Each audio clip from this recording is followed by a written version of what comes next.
things I've read about, and I'm presuming from a technical bias. And I'm presuming that what happened was that they were initially cracked, and then there was a bleed out, as opposed to someone coming and taking the database. So I'm assuming that the way in which the crack went down was over the course of many months. And it was not a crack in and get a big dump off of a database, because that kind of activity is easily seen. This is one of the reasons I'm presuming this, right? If for instance, I was running a running a network that had secure assets behind it, which I have done, you do things like set up packet monitors and other stuff on your own network to see if all of a sudden there's traffic you can't account for. And that's one of the ways you look for someone having cracked into your system, is basically to see, wait a second, why is there all this traffic through the servers? The processors are running and copying like mad. All the disks are humming when it's, 8:30 at night and people have mostly gone home. And so you have these little algorithmic triggers that let you know things like that. They dial the security officer by a remote, used to be a pager in my day when I set those things up, so that these people would be paged in the middle of the night if any one of these 10 or 12 conditions went off, right?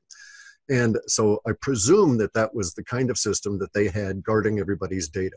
I could be quite wrong on that, especially since— No, actually, your summary of that was spot on.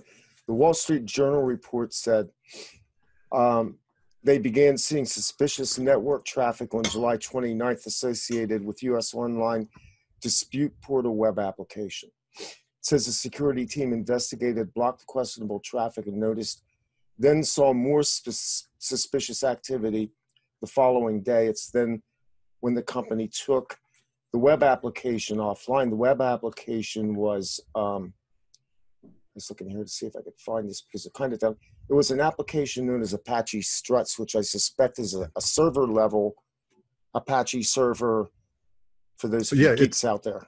Exactly. It's an old style overlay to Apache. It's a stack. It's basically like a stack. But it's built on Apache, which is, it's got so many old style security holes in it. It's anymore, people are going to be using stacks built on Node or jQuery or something.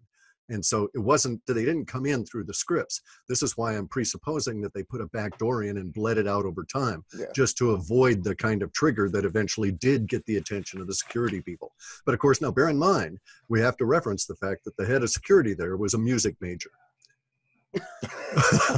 That always works out so well. That sure does.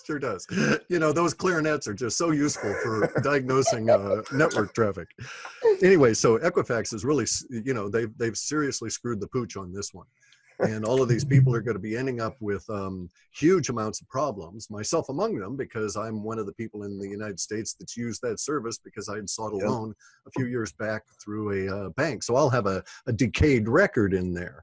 Now, then there's the other side of it. If we see it from the side of the poor hackers, they've got all these millions of records. What are they going to do with them? You need a serious data mining to be able to pull out an individual record out of all of this. It's not hashed. It's not encrypted in most circumstances. It's just straight SQL data, but without the appropriate software on top of it, it'll take them some time to get the nuggets out that are worth selling. On the other hand, I don't want to be an alarmist, but Equifax could be merely a gateway. Yeah, because Equifax runs connections into so many other systems through APIs, someone may have discovered an API somewhere else that was vulnerable by going through Equifax. The API, by the way, sports fans, is Application Programming Interface. It's basically the means through which the programs are written.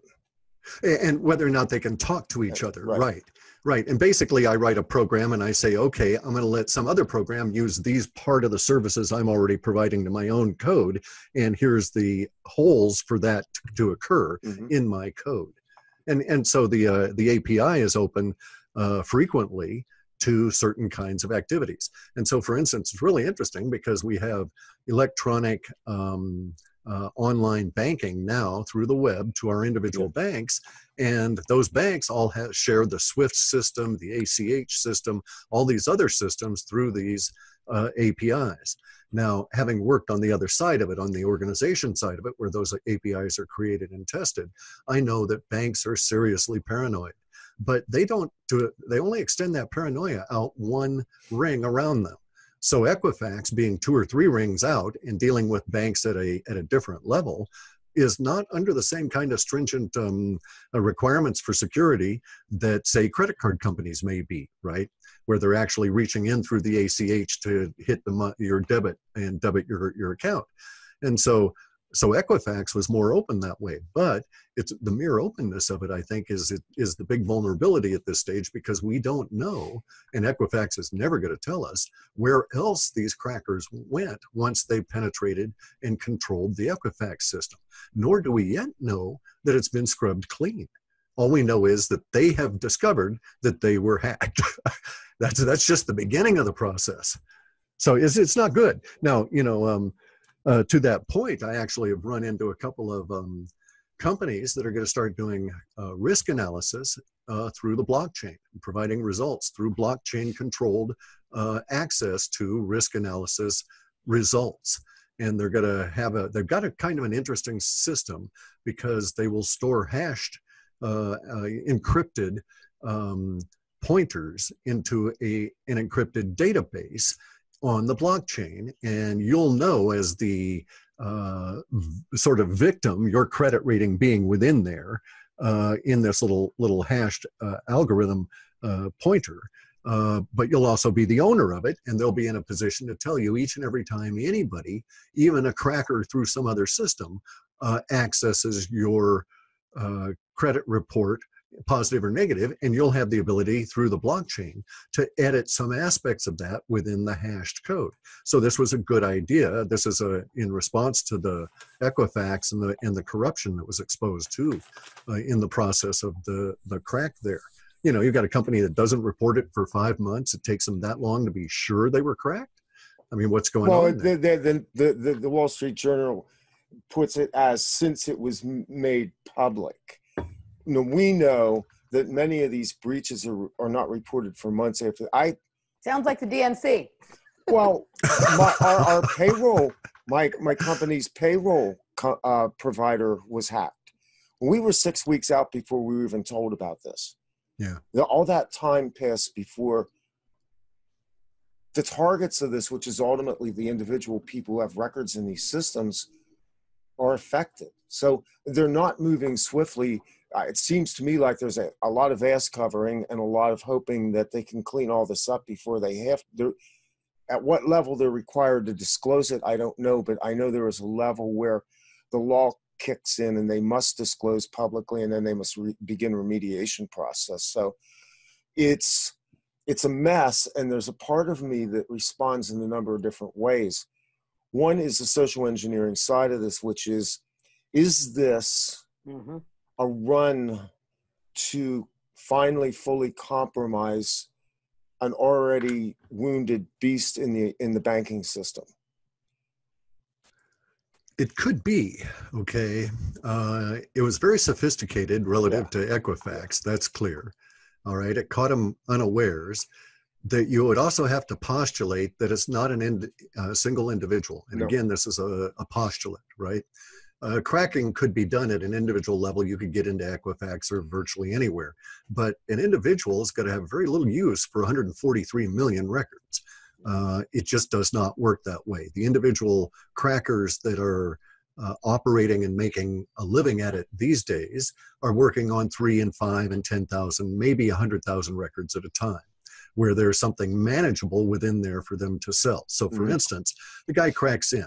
Let's say that, okay, there's 2 parts of Equifax. There's the data they hold on everybody, but then there's also the data they hold on their customers who give them credit cards to get a look at the credit reports and that kind of thing. That's a much smaller record, but let's just assume that the cracker was actually after the credit card numbers in the Equifax database. Even then, what they usually do is they manufacture credit cards. It's real easy. You get a machine, you punch these things out, and they make them off for these numbers. But you do that in 3 and 5 and 10 and 100,000 units, or you sell the data. So when you're dealing in millions of records, this was either a crack for hire, right, where someone wanted it done and paid to have it done for a specific reason, which may not be apparent to us, because maybe the crack and the record theft was merely to cover what was really going on. So, it could be a situation where somebody had a lot of money and they said, well, I want to have my credit rating fixed. And so the guy cracks into Equifax, fixes the credit rating, and in order to make sure that it doesn't ever show up, he just steals a bunch of records to create the illusion of a meaningful hack. We just have no idea what's going on. But we do know that they took a number of months before telling anybody. And if in fact the data was compromised, you only need weeks for the majority of those people to also be compromised, and months is just, you might as well not even tell anybody. At that level, their data has been exposed, their credit card information exposed for months. So, it's a very curious situation there. And there's obviously something more under the covers than we're seeing. It's not just simply a corporate screw up. No, and it's not a small group here. They've pulled back from pointing the gun at Russian or Eastern European hackers or China. But they're certainly not owning up on the fact that this has the smell of a larger syndicate to me, in terms of being able to manage this level of data and this big of a target. So I was shocked at the size of the records as well. It's huge. That's what I thought too, was that, this was organized. 143 million. Yeah. That's nearly a third of the population. Well, I wasn't thinking of it that way. I was thinking of it in the number of terabytes it would take to copy the database down, and how fast that could be accomplished. How fast it has to come. You need a hell of a connection for that. Right, and that would be noticed. So you've got to have a hell of a lot of time to do it slowly otherwise. And what about the idea of this being something orchestrated to bring in further levels of regulation, or switch the hands of who controls these kinds of things, or who has access to what? I mean, I could just see, I don't know that much about any of this kind of stuff, but isn't this the perfect kind of thing that allows the government to issue a new level of regulatory control? Or let's say even that they want to switch this from the hands of the credit agencies that are dealing with it now to a government kind of control of this, or even a new player in the government's involved. Okay, we saw that in the 1890s, where the railroads were coming in, and the certain material handlers and movers basically bribed government to shift more and more business to railroads and away from overseas around the continent shipping. So it's certainly doable that way. Interesting. Another aspect of it, though, is that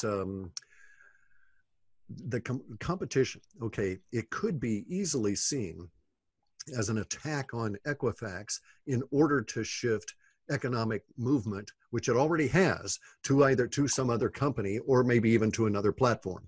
Except for the fact that I know these guys are not anywhere near organized enough, it would be a perfect tactic for somebody involved in blockchain that would then come along and proffer a solution where the trust aspect was removed and you didn't have to mess with Equifax and so on. And you could, it'd be expensive to pay for something like this in the way of a crack. So there is that. Whoever did it either had a personal skin in the operation, or was paid a whole lot of money to organize this thing. But they do this. This is the weird part of this, okay? Competitors are using Facebook against each other in the personal care products business. So let's just choose something, at home ear piercing. I don't know that even such a thing exists, okay? But let's say we have two companies in the at-home ear piercing business that's selling devices. And you've got company A, and they're advertising on Facebook. Company B goes on out and wants to drive up all of the costs it can for company A and put them out of business, so that it can be the dominant player in the little niche. And what it does is it sets up a dummy advertising account and gives it a little bit of dollars to feed it for Facebook, and then goes and bids up the same kind of words that company A is buying for its advertising.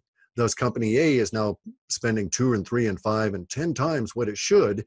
They basically match the algorithm and try and drive up the cost of company A. And this makes fantastic money for Facebook. Facebook loves this kind of action, and they're not ever going to restrict it at all. But that level of corporate skullduggery is a huge business layer within the US. I mean, I know of companies that that pay people to be professional trolls, other companies that write algorithms to, jack up advertising rates on Google against your competitors by sniffing out the keywords they're using and all of this kind of thing. So it wouldn't surprise me a bit that Equifax that it was a crack for hire for whatever reason. One of the reasons potentially could be a business proposition, and we'll know as it goes along. It's rather interesting that they're losing top executives, and we'll see if the company crumbles, and just exactly, cui bene, who's going to benefit from this, right? Yeah. Wow. Yeah. I think the conspiratorial side of me believes that there's something much bigger and afoot. I just can't make sense of it right now, except that it looks to me like it's going to shift this game rather quickly. I think, oh Lord help us, once Congress gets involved, who knows what they're going to do. That's what I'm saying, right? Right? If you want to exacerbate a problem, you have a congressional hearing, and of course that'll solve everything. That will bring no truth, and as usual, we may have to wait for the WikiLeaks dump. There you go. Well, also it's changed markets, already. Yeah. So it's impacted the real estate market in the U.S. in a very significant way. And it's going to continue to do so. A lot of banks I was just talking to a guy today about banks not lending and the issues that they were running into. And it's all related to risk analysis. So it's already the other happening. side of it is that banks haven't really been lending. Well, in any real sense. I mean, to their top tier prime borrowers, which are largely corporate level and very high income people, but lending into the mainstream, the middle class, which at least one time was the bulwark of this whole thing, that's been dead for years. And now it's part of the bond cycle, though. Yeah. There's nowhere to go with it. Correct. And it won't recover until there is a fundamental huge crash. And it will probably never recover because now we have an alternative, which is cryptocurrencies in lieu of banks. Yeah. So there's a new thing called salt lending. And so it's a company, it's a friend of mine is involved with it, some peripheral level. But what they do is they take your cryptocurrencies as collateral and loan you fiat. And they've got a nice little algorithm. If the cryptocurrencies drop in value below the amount of outstanding fiat, they sell off just enough to pay for the thing. They don't, harvest your account and the whole deal. So there's all these alternatives to bank lending showing up because banks aren't lending because the bond cycle has wiped out the middle class, which was their primary customer base. And then they had the liar loans, and if you're breathing kind of loans that led to the subprime crises. And then they transferred the subprime crises over to subprime automobiles. That has crashed out, and now we're seeing all of the car dealerships start to go the way of the malls. Yep. Yeah. Yep. If you can just entertain me for one more turn here on the questioning, because I've heard you talk about SALT before. And is this a platform that's going to enable people to deal more with each other without so much of this middle layer of banks and consumer reporting agencies and things like that? Are we heading towards a time when we're going to build trust in a different way? Well, we're removing trust from the system. You don't have to trust anymore, right? And that's why it actually works, because in that essence, in this essence, right, in the period that we're in now, you have to trust the banks, the middlemen, and so on. And as we see, they're not doing a good job and they're letting everybody down. And so we can't trust them anymore. And so we've developed a trustless system that I think over time will actually restore trust on a global scale. And the trustless aspect of this is that on the blockchain, if I put my cryptocurrencies into a collateral for a loan and get issued fiat by a smart robot that directs through an ACH connection right into my bank account, there's no trust involved. Once the cryptos are locked up in the account, they don't have to trust me because they've got control of them, right? And as I pay back the loan, I don't have to trust them to apply it without sucking out everything in fees and stuff, because I'm dealing with a smart robot piece of software. And so I've eliminated any trust aspect. It's performance at that level. So if you perform, trust is not required. And trust is no longer an issue at all. Make sense? Yeah, it does. And so it's a performance-based system, not a meritocracy per se, where you get merit for some perceived benefits that you're providing to the society. Here it's a performance-based system where you get benefits for performing. And so it's for those people that I guess really want to work, and all the whole crypto thing, right? Because it's performance at all levels if you look at it. Everything from performances as a cryptocurrency to all of the ramifications all the way around. There's another outfit called Populous. Populous is jumping into a market that banks have dominated for centuries, which is factoring, or lending on a month-to-month basis, just enough money for your business to make it to the next month, to meet expenses, make the payroll, and so on. Factoring is usually done as a percentage of invoices that you've got outstanding, of people actually paying you money. So they're just taking a portion of your cash flow and a chunk of profits. But that accounts for 28% of global banking profits, not business, profits. And so they're really harvesting people in the factoring business. And they're harvesting people based on all different kinds of credit or criteria that are not really valid. So you've got hardworking people in Indonesia and in India that even if they were relocated to London, and so it's not geography, it's the people. Even if these individuals of high net worth and everything were relocated to London, they're going to pay a higher amount every month for factoring simply because their skin is melanin rich and they're in a less melanin rich environment, right? And it has to do with the inbuilt prejudice of the British system. But at the same time, it points out the nature of this at a global level. And these inbuilt prejudices are costing us all huge efficiencies. And so these businesses would be much more productive if they didn't have to pay an extra 12% annually for their factoring business just because of who they are. And so Populous removes that because it is peer-to-peer financing at a factoring level.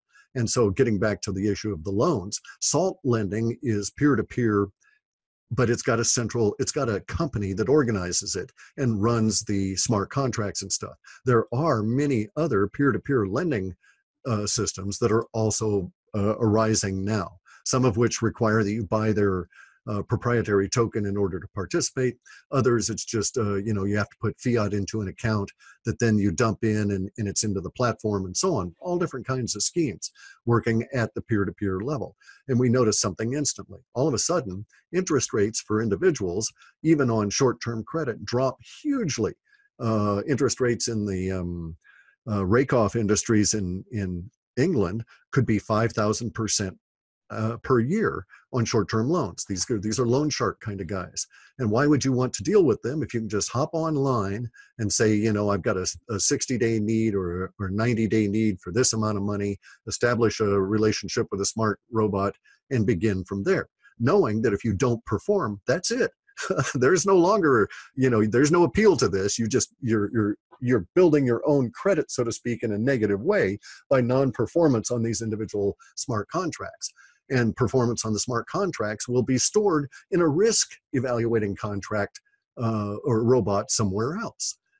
But at that level, within the way in which they're going to store these things, it's not like Equifax. It's not like they can come on in and take out 143 million records in a meaningful fashion. They may get 143 million hash codes that would lead them to nothing. So yeah, cryptocurrencies offer us an interesting way out of a number of the problems that we face as a species. And people just don't get it. We're actually on the cusp of an extinction level event for humans at any number of different levels, any number of different sources, okay? So everything from energy, from the amount of energy we get out of oil, to energy coming around the sun. For instance, for years, we've had this thing about sun disease showing up in my data sets, right? And I'm here to tell you that all up and down the West Coast, it's officially reported in Washington State anyway, but all up and down the West Coast, people are running into mental hospitals.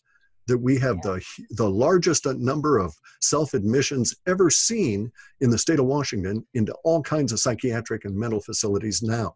And I'm saying it's at least partially related to the unknown energies that no one talks about that are coming around the sun and impacting our planet and affecting our species. And so we've got all of this stuff going on, and very little of it is actually good, but cryptos are good because they offer us a way out of the system that's also contributing to the fact that we're sort of stuck. We've really been stuck in this system for like 30 years. Well, it's interesting you brought up the sun, so maybe we can definitely segue from this and wheel into our chosen topic tonight, which is time. But I'd like to get your take, since you brought up the sun, on this eclipse that we had and any possible effects you see. There's a lot of woo-woo around it, and frankly, I saw a lot of woo-woo in it in terms of my own take on it. So what is Clif High's take on the eclipse and the aftermath of that? Well, we're still in the aftermath, still living through it. I mean, we're in this first wave of it. It's being reinforced again next couple of days, and then again in the first part of October. Maybe it'll wane a little bit thereafter, but it's what accounted for the Mexico earthquake. It's what accounted for the hurricanes we've got. I don't think the hurricanes are being steered or magnified in this case, right? We've got a situation where people think, and they still are reporting, oh, it moved over some warm water and it's getting stronger. And it's like, no, guys, hurricanes don't exist because of warm water. They exist because of electricity coming in vast quantities into our ionosphere that has to ground out. And if it forms at these particular nexus points, if you were to imagine, for instance, that the Earth was a sphere, right? Inside that sphere is a Merkaba. You're familiar with that? The tetrahedron inside a tetrahedron? Yes. Yeah. Okay, well, those would touch that sphere at specific points. I have one of those things lying around here, a globe, and I've got the Merkaba points actually marked on it. And this I did years ago. And sure enough, one of them is where hurricanes form, right off of the coast of Africa. All hurricanes forming at this central point. And it has very little to do with that being the spot that they're easiest to steer them from or create or anything like that. It has to do with the fact that at the oblate bulge of this spherical Earth, that Merkaba point touches from the inside such that it's the furthest one out, so to speak, from the center. Okay, if you were to think of the Earth as a sphere, it's not actually a sphere. It's an oblate spheroid. It's flat on the top and the bottom, and sort of bulgy and lumpy around the middle, like most of us. And then it's got a little point there where the Merkaba comes out and touches, the inside of the skin, so to speak.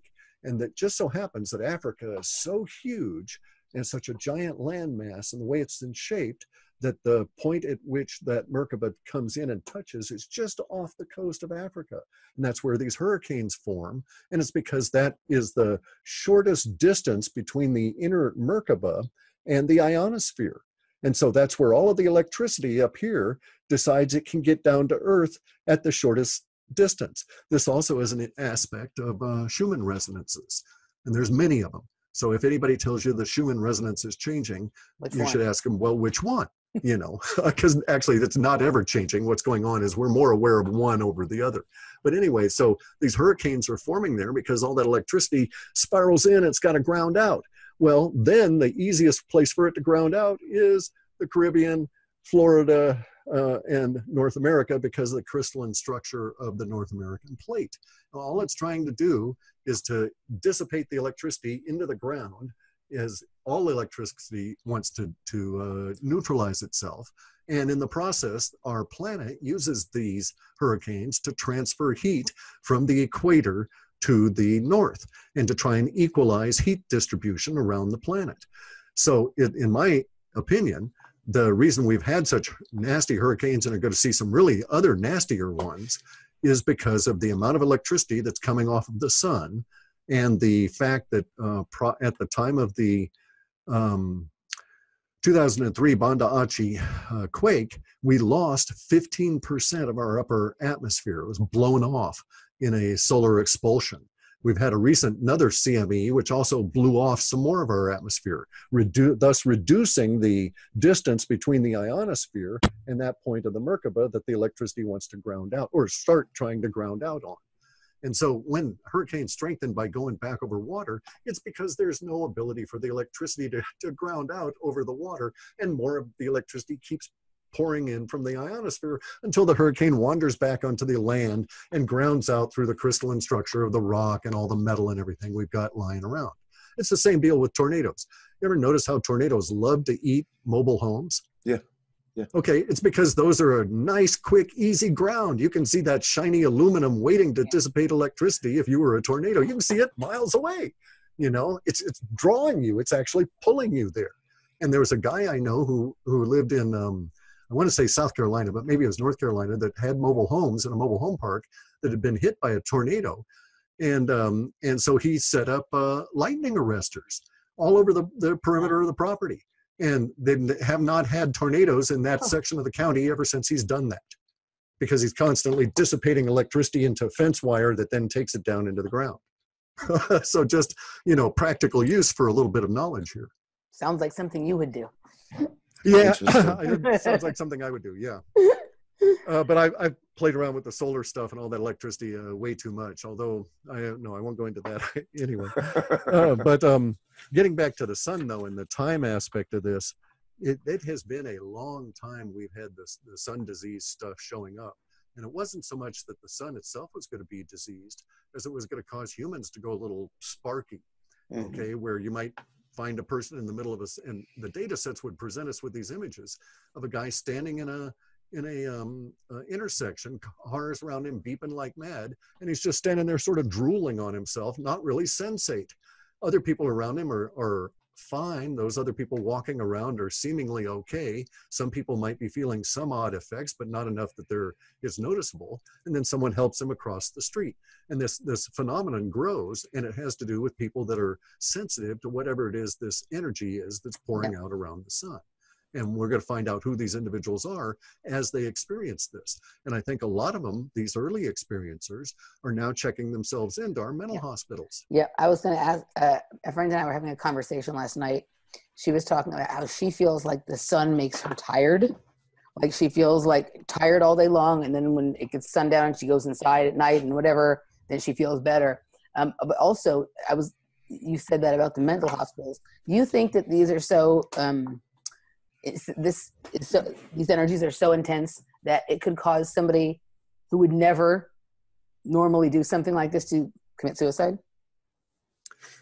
I don't know. Suicide's an interesting thing separately, okay? Yeah. I can say that we could say it stepped back a level, right? And we could say that, yes, I would agree with the statement that the sun and the energy slipping around the sun at the moment are so intense that they will cause individuals that have never before manifested aberrant behavior to do so, okay? Now, how far in terms of degree the aberrant behavior would go towards something like suicide, I don't know. Suicide is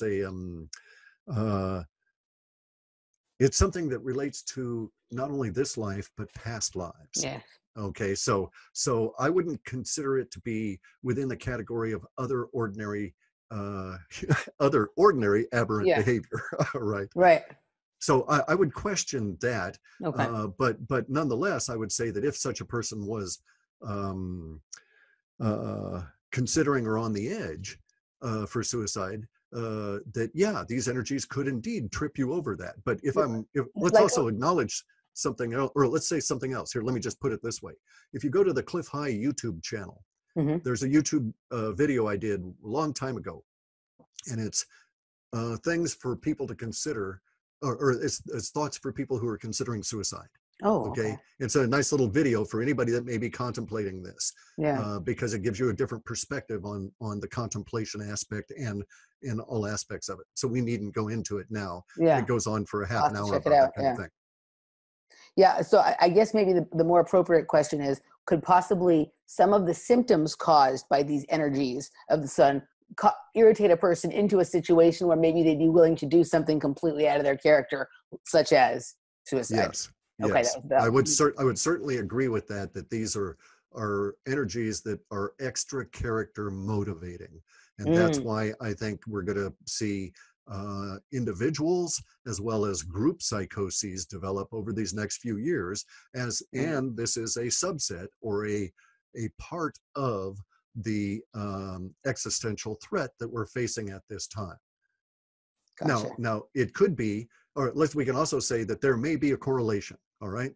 In a data mining sense, there may be a correlation between the energies that we're feeling now and the energies that we're at the same type of energy, just not the same level of intensity that affected the Mongolian mass migration. Okay. Okay. And people say that the Mongolian people, historians say the Mongolian people went mad and they killed so many people on the earth that they altered the carbon footprint of the time. Okay. So this is true. Yeah. Some aspect of it is true, whether madness is there or not, but it is true. They killed so many people that they almost threatened the non-Mongolian species existence within their part of universe. And they did alter the carbon footprint of the planet. And it was happening under exactly the same kind of conditions we have now, except the Earth had a larger atmosphere that we think and was more protected. So they may not have had the level of than now. Yeah. And so we're getting a bigger hit now. Yeah. Wow. And so yeah, we're gonna have all those kind of weird things going on. It doesn't help too, by the way, that humans are participating by doing weird things like shoving vast quantities of electricity into the planet. Right. So consider the hurricane issue, right? Hurricanes don't like going to Spain or Gibraltar.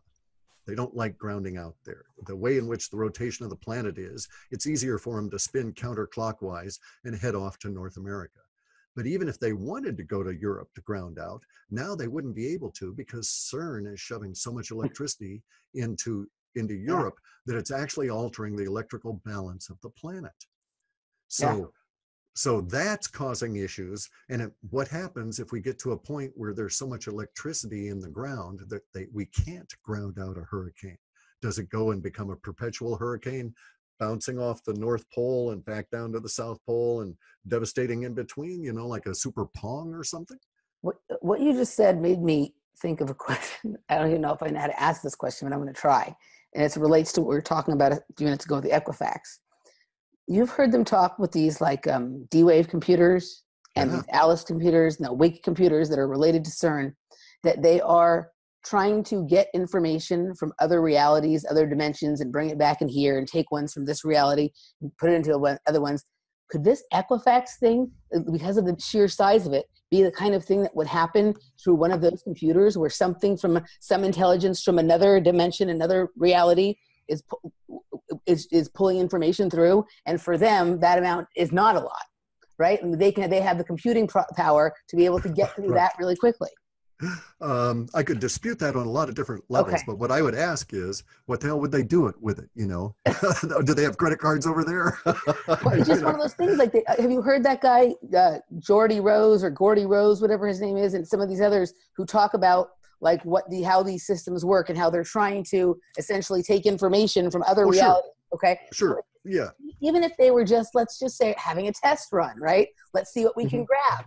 You know what I mean? And they take a chunk here and they take a chunk there. And to them, the amount of things that we think of as a lot of terabytes, to them, that's just a little bit, right? I hear what you're saying. And in fact, if you were going to postulate that, they may even have a way where it's like the inside of the TARDIS. Right. They only have to grab one bite to get it all, that kind of thing, because of hyperdimensional. But that brings me back to one of the big issues that I was wrestling with, that I was going to try and involve your mind with, which is this time. And so I'm going to read you something. Okay. It's not very long, but it's about time. I'm going to skip around in this little tiny four paragraph piece of writing from the Anderson Institute. Anderson is a doctor, a physicist who deals in time. Dr. David Anderson. Right, who's basically disappeared, right? Time domain technology? Correct, correct. Yeah. Okay, so now he says on his site, he says, time is a measured or measurable period, a continuum that lacks spatial dimensions. And time is a philosophical interest and also the subject of mathematics and scientific investigation. Then I'm going to do a big jump here. And it's like, let me see where it was about. Okay. Among prominent philosophers, there are two distinct viewpoints on time. Now, we'll dispute that, okay? He's going to say there's only two, but I'm going to present you with many more in different ways to look at it here. One view is that time is part of a fundamental structure of the universe, a dimension in which events occur in sequence.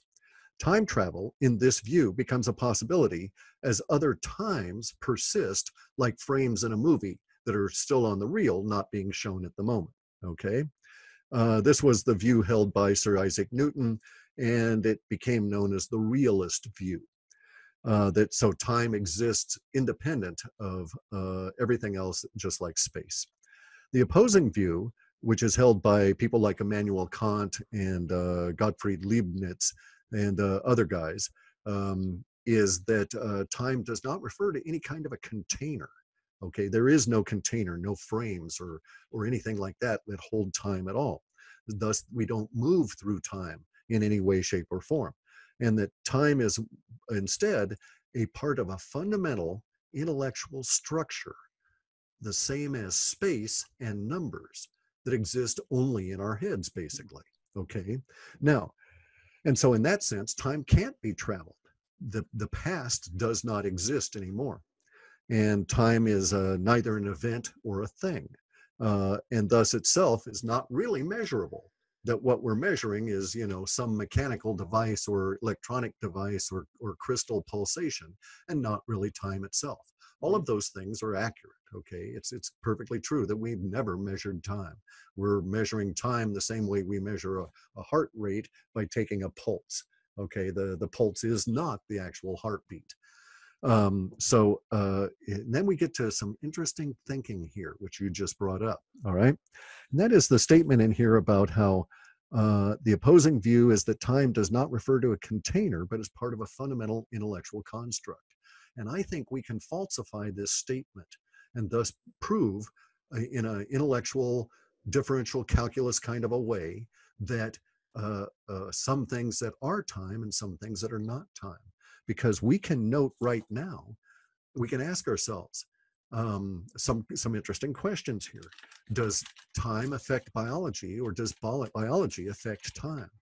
Okay, did dinosaurs have time? Do chickens have time? All right, so let's just examine this with chickens for a moment. Chickens, what would they measure time by? What does a human measure time by in the absence of mechanical clocks and stuff? What did our ancestors measure time by? Well, they measured them by predictable events that they knew would reoccur in the future, or events that had their own time spool, so to speak, which is like giving birth to someone, all right? And then you watch them age. So you know time in the aging of and even if you don't have mirrors to see your own self age, you would notice that this other individual is aging that you gave birth to, right? Or whose life began when yours was at a certain point. And so we at least have the observational tools to measure time absent a mechanical form.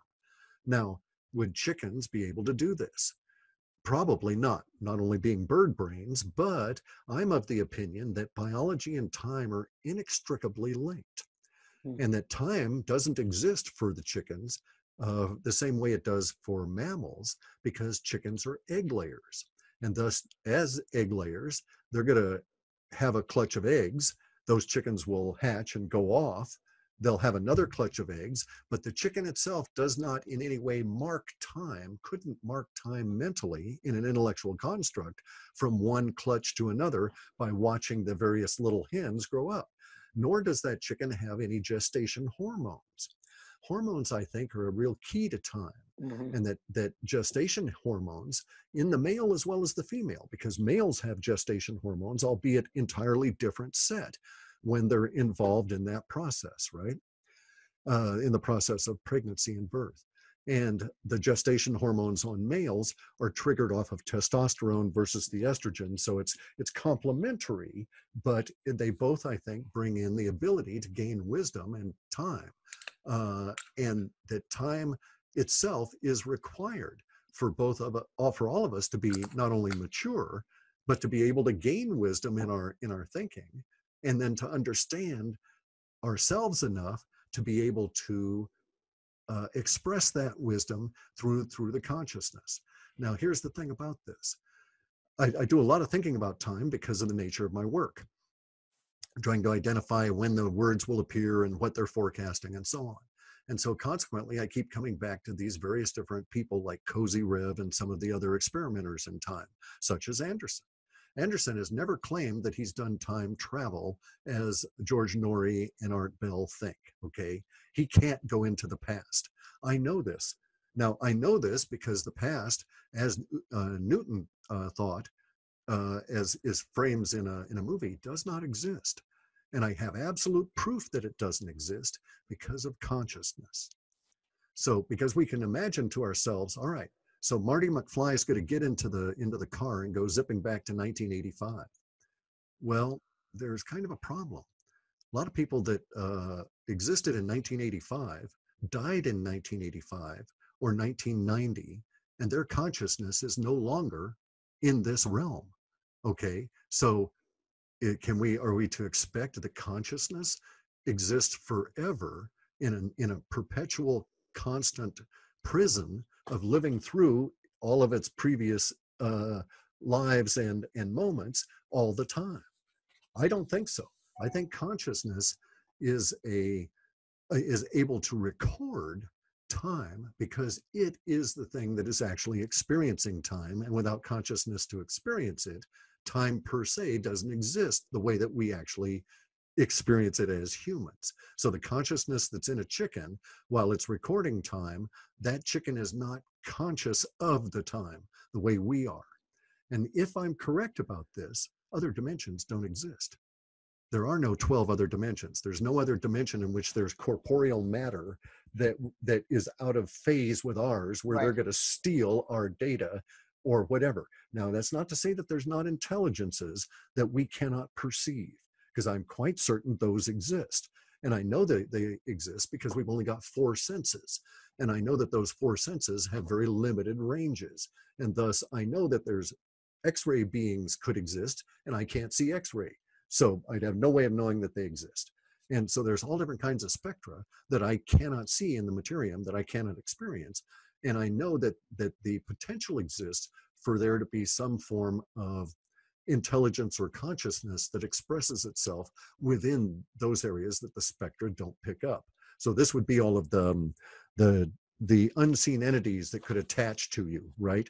This would be the place from which channelers come. This would be the place from which channelers get their information, not from some spaceship 1,000 miles over the earth with a corporeal being beaming these thoughts down, but from the fact that you opened up your mind and allowed these unseen thoughts, if you will, that are persistent to enter in your mind, and they're going to take some of your life energy, and they'll tell you any kind of a lie that will continue to get you to connect with them so that they can keep taking your life energy away from you. And channeling, I personally think, is a very dangerous activity for individuals to do. Yeah, and that it really affects your next life in a serious way. Wow, you just said a lot of stuff. My first question, just kind of what you ended there with, and then we'll maybe work backwards. There were so many things. So we're saying other dimensions don't exist. Could it possibly be that the thing that we think of as other dimensions are just different layers of our consciousness that we are sort of working through? And because human beings, and because of in some ways our nature, but also because of the ways that we've been programmed and whatever, we have this tendency to want to externalize everything. We want to look for things outside of ourselves. So rather than the various layers of our consciousness being those things you were talking about, the future and the past and all that, the time, basically, different layers of our consciousness, we're more inclined, whether it be naturally or by other means, to think of it as something outside of ourselves, therefore other dimension, because dimension also sort of implies a little bit place, and we tend to like to think of things that way, like we like to know where something is, like we like to know what, that kind of thing. So that way, and the people who are running things, they recognize that this is a fundamental fault or error that humans make, and so they create all of these big outside boogeymen or outside powers for us to basically anchor the idea that all of those things are outside of ourselves instead of them being things that are inside of our consciousness. Like, I don't know, I know you hear a lot of the shows we've done, but one of the things that Randy and I talk about quite a bit, and in some ways we've hammered in on it, in other ways maybe not as much as we should. I'm of the opinion that the secret space program is actually about exploring consciousness, about creating a space inside of people's heads to program, or to could be that the secret space program is also what they're calling brain mapping, right? The thing that they're trying to convince us is out there is really inside of ourselves, and that's what they're really interested in, and that's why there's so much mind control and whatnot wrapped in with that. And so all of these external places are really that's the big lie that they're getting us to focus on places outside of us instead of levels within inside of ourselves. Okay, so let's start with some sort of definitions, right? Or some perspectives. Okay. My perspective is that consciousness is inviolate, all right? It's like space. All right, first off, we know that space is unaffected by matter inside it, all right? And we also know we cannot define space without the matter from which to spring our definitions. So how do you define space absent matter? So consciousness is kind of a funny thing because you can't expand your consciousness, you can't change it. It simply is. Even the word is very interesting and unique. Many other cultures do not have the concept. You have to let that sink in for a second.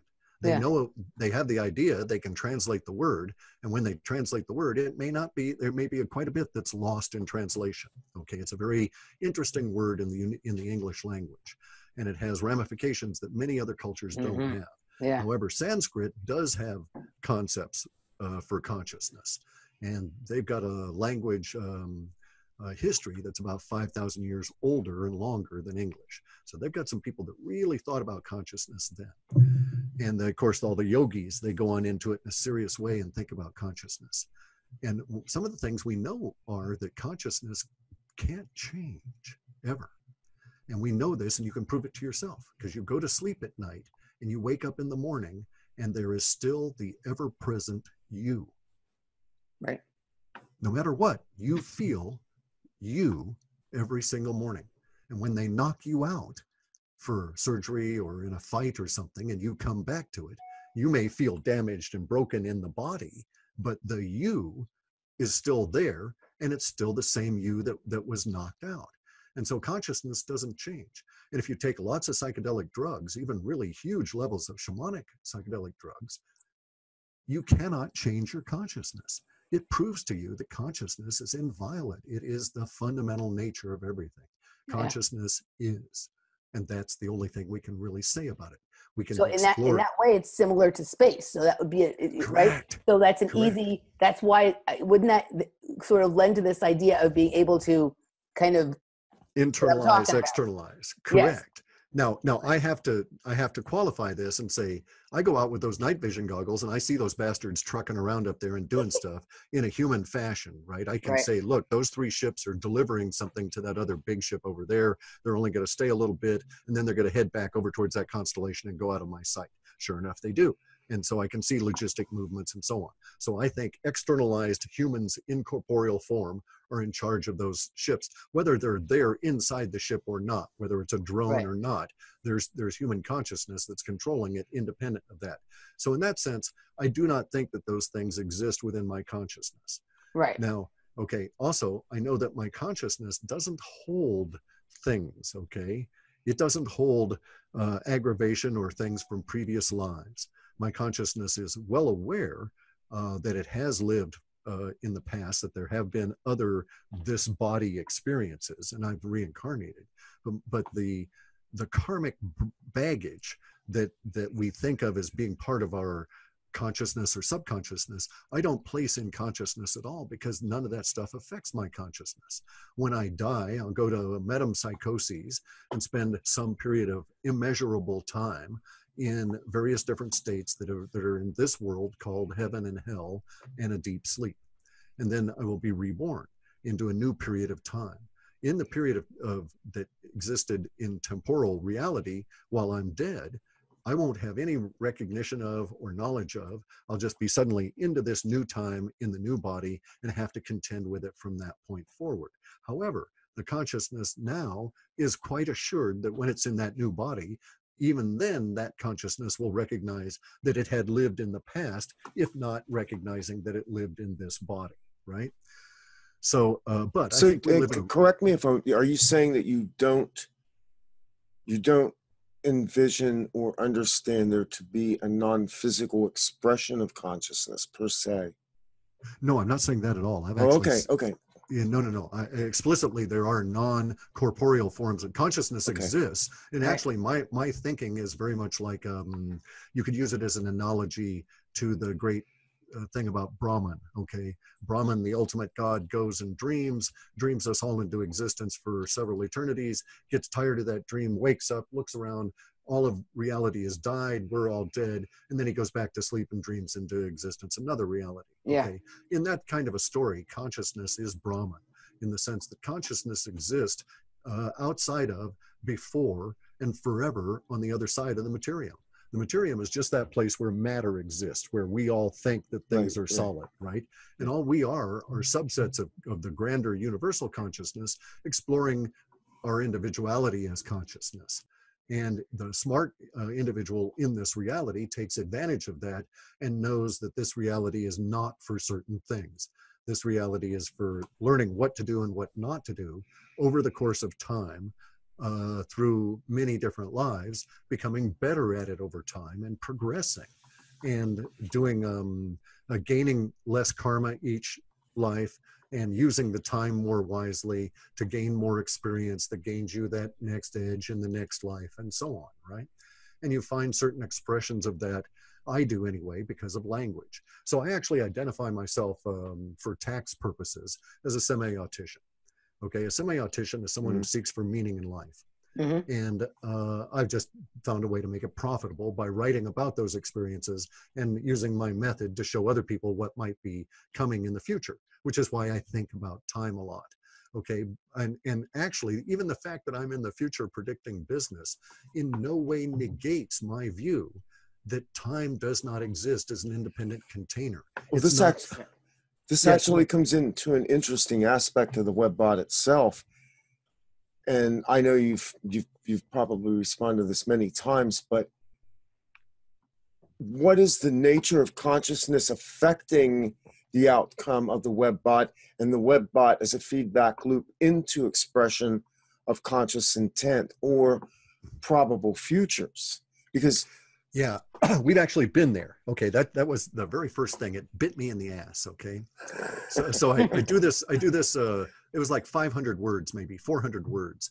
Very first forecast that I put out that said within 85 days, an event is going to occur and things will never be the same thereafter for any of us living here in the United States.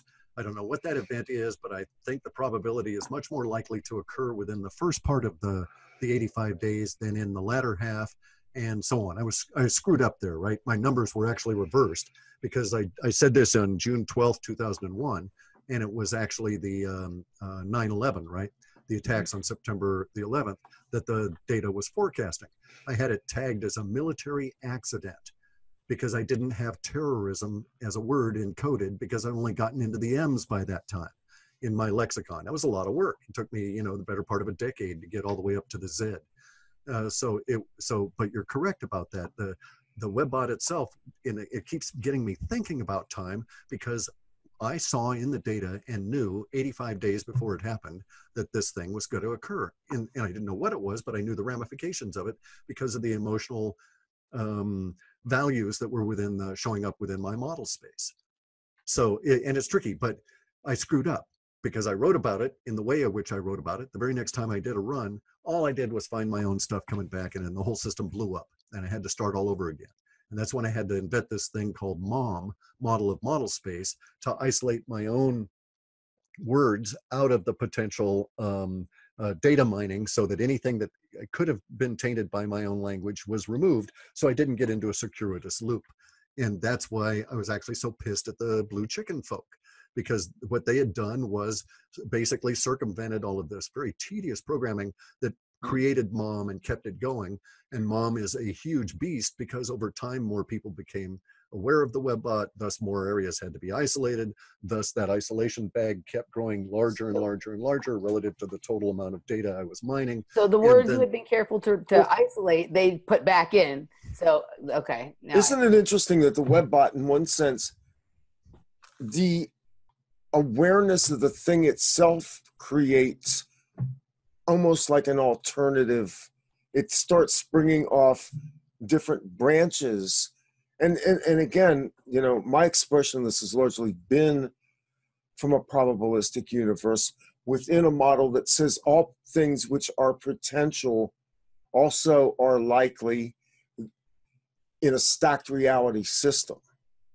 Now that's abstract, and I don't want to pull you too far off of the core theme here. I get what you're saying. I deny the stacked reality, though. Okay. Because of consciousness, because of my view of consciousness and my exploration of it, both with psychedelic drugs and meditation and other things. I'm of the opinion that consciousness, at this stage, I found all kinds of evidence that suggests that a stacked reality doesn't exist, and therefore other dimensions as such don't exist. Although other parts of the spectra that we're not monitoring with our bodies or our instruments can indeed affect us. And the latter is really interesting because there's so many other spectra we don't monitor with instrumentation because it's in the woo-woo world. So I have a question, real fast. I'm sorry. So, okay, so since you've done lots of psychedelics and so have I, a lot of the things you experience seem to be futuristic, right? They seem to be futuristic, some sorts of like high technology that also sometimes seem almost biological, like, right? Some kind of like futuristic biological technology. So are you saying that like, maybe because of we're trapped in this like thing that about linear time, we think it's from the future when really we're just seeing something that is out of our regular spectra of what we can usually visualize, sense, or how we think about something. So rather than that we're, sometimes the psychedelic experience almost seems like quote unquote time travel, right? Like for me, I often feel like I'm communicating with my future self and like having play back and forth between that. But that's interesting to think about it, that it may be stuff that's already right here, but out of our general sense of the spectra that we normally see, hear, smell, touch, taste. And when we're in the psychedelic state, it's so unusual to us that we are automatically seem to think, okay, well, that's so odd that it can't have happened yet, so it must be from the future. And you're right, actually, though. Okay. But you are correct. You are talking at times with your own consciousness in what you would think of now as a future time. Okay. The reason that that's possible has to do with the nature of consciousness and its connection through our bodies. Okay, so if you take enough psychedelic drugs of the appropriate kind for your particular body, you can momentarily, or for 12 hours or whatever, you can sever the connection between your body and consciousness at a level that ties it in with time. And thus you're free to examine your consciousness or be in your consciousness, which is what actually happens. And it's that after the body dissolves state, right? That they're always painting those pictures in the caves of. But after that occurs, after you've gone through the little dip and you're in that state, your consciousness is there. Now your consciousness exists independent of time. All right. Your consciousness knows everything that it's always known. Yeah. And there's a whole lot of that, most of it, 99.9999% of it, it doesn't share with this body's incarnation. And so when that's going on and you're talking to your consciousness in some other realm or ability or connection to a consciousness, that part of consciousness can respond to you about things that are indeed in your future. Right. Or it can clear up things that are in your past. Yes. Because people that take psychedelics frequently find that the reason for depression goes away. Yeah. They can forgive old enemies. They can forgive themselves for their trespasses. They can get over some of their own karmic issues and so on. And this is why, psychedelic mushrooms and all other kinds of psychedelics are used in fighting depression, which is basically sometimes can be caused by a buildup of these things in this body's collection of past thoughts, really is what it amounts to, right? Because it's all thoughts. Well, and also the body is very good at storing trauma. And so oh yeah, that's its job. Yeah. So it's very good at storing trauma. And then when you are in that psychedelic space, it allows you to sort of go through and with your entire consciousness, sort of open to the entire thing, go through and get a perspective on it that is like when you're living in it, everything's so huge and it seems like out of proportion. But when you're using the entire consciousness, that you sort of look at it, it puts it into a perspective where you're like, okay, I see now. I understand that what that's a part of, how this happened. It really isn't that large of a thing. It's something I can cope with and deal with and sort of move on from. Right. Yeah. And there's real benefit to that into your next life as well. Totally. A lot of people don't understand it, but the karma that we carry. Okay. So what you're talking about where your body armors itself. Yeah. If it's bringing in a trauma and it's accepting that trauma, and develops some kind of a manifestation in the body, it's gone so far, if it's developed that actual behavioral manifestation, as to have made an imprint on your soul. Most people don't understand this, Yeah. because the soul is the template for your next life, as well as bringing the karma from your previous life. Yeah. And so you've just added, if you've accepted karma like that in a trauma without dealing with it and so on, you've just added to this, the problems you have to deal with in the next life. We're here in this life to learn what to do and what not to do. Okay. And that's really it. It's quite as simple as that.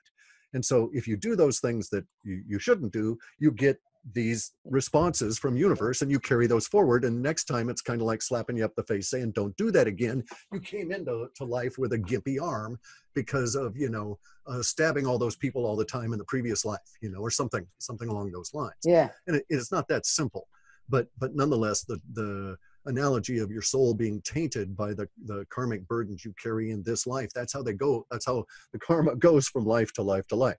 It's like your soul is your hash code. All the karma that you're developing has that hash code. When you reappear in another life, then that hash code comes back into existence, and all the karma gloms back on for you to learn to deal with. And so it's relatively a simple system. However, most people in modern science, as we've talked about, they don't go in and look at these other energies. There are people like Dr. Dean Radin and David Anderson who are looking at time and examining things from a scientific perspective. They're examining woo-woo from a scientific perspective with scientific tools. And that is what makes them really cool. Now, the time aspect of this and the consciousness aspect of it, and then the soul part of it being blended into this, now we're getting into some really deep woo. Okay. Yeah. And so when you go into the other part of the consciousness aspect of this, with psychedelics, you find that there are certain things that occur. Psychedelics can be used to interrupt that process. So I know a lot of guys that came out of Nam that were heroin addicts and got off of heroin by doing psychedelics. And they're not going to carry that addiction burden into their next life, because they dealt with it here, right? They didn't armor it into their body. It's not tainted their soul. And so they can move on. A lot of people came out of Vietnam. They weren't into the new age or the new culture, didn't get into the drug aspect. And so they drank themselves to death or had horrible experiences and spiraled down, in spite of the fact that they may have actually had an easier time than many of the people that were, smoking the China White and all of that just to stay, marginally sane during the experience. Yeah. So it gets into really complicated stuff there. But I think psychedelics are useful to the right personalities. Yes. And every personality has to know that if you take psychedelics, you don't go, if you do it at the level that does you good, and we're not talking ecstasy here, we're talking, the real deal, right? Right. Yeah. But if you do that stuff, you don't go back to work on Monday morning. It might take you 2 weeks to get your personality integrated, reintegrated to the point where you're not drooling on yourself half the time, or, making inappropriate statements, or still back in that experience, or so on. But they can be extremely enlightening. And I agree with you. There are some things that occur within the psychedelic experience where it tests our understanding of consciousness. So I don't know if it's ever occurred to you, but I have actually had 2 psychedelic experiences, 3 that I can think of, where I've actually had contact with the other. Okay, now we can define the other with a big capital O, because the other is consciousness that is not you. And it's clear that consciousness is not you. Now, this is different from being with a human, where you can reach out and touch them, and there's that physical materium separation. Within your mind at that time, it's not like it's not like hallucinations. It's not like a delusion. It is an actual discussion and interaction, a sharing of mind and thoughts with some other consciousness. And when you put that thought into the other consciousness, it disappears behind a wall that is not you. And so and when the stuff comes out of the other consciousness, it's not coming from any other part of your own consciousness. So it is not some layer that's deep within you, or some inability to deal with this sort of thing, where you're sort of tricking yourself. So I've had a lot of psychedelic experiences. The majority of them were self-oriented in dealing with my own issues, but there were those 3 times that I've specifically contacted the other in those experiences. And now the other presents itself in different guises in different times, okay, in different experiences.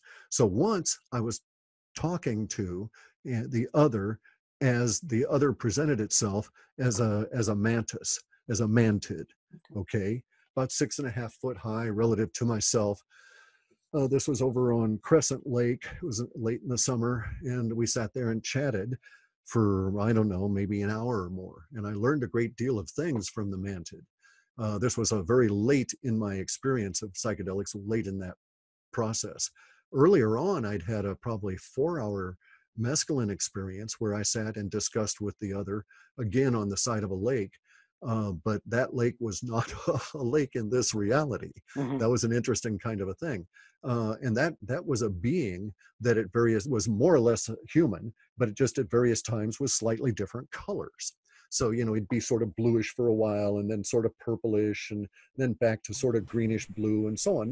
Not really glaring or anything, but enough that you noticed it in the process of talking. It was as though he was expressing his emotions, not only in his the emotionality of his thoughts, not only in the language, but also through the skin, as a, you know, as like a mood ring, but his skin. Correct. Yeah, very sophisticated. Yeah. And so, you know, that was an interesting out of this world experience, right? But it was still within the materium. I was just separated from my consciousness by the psychedelic drugs, separated from its usual state of being.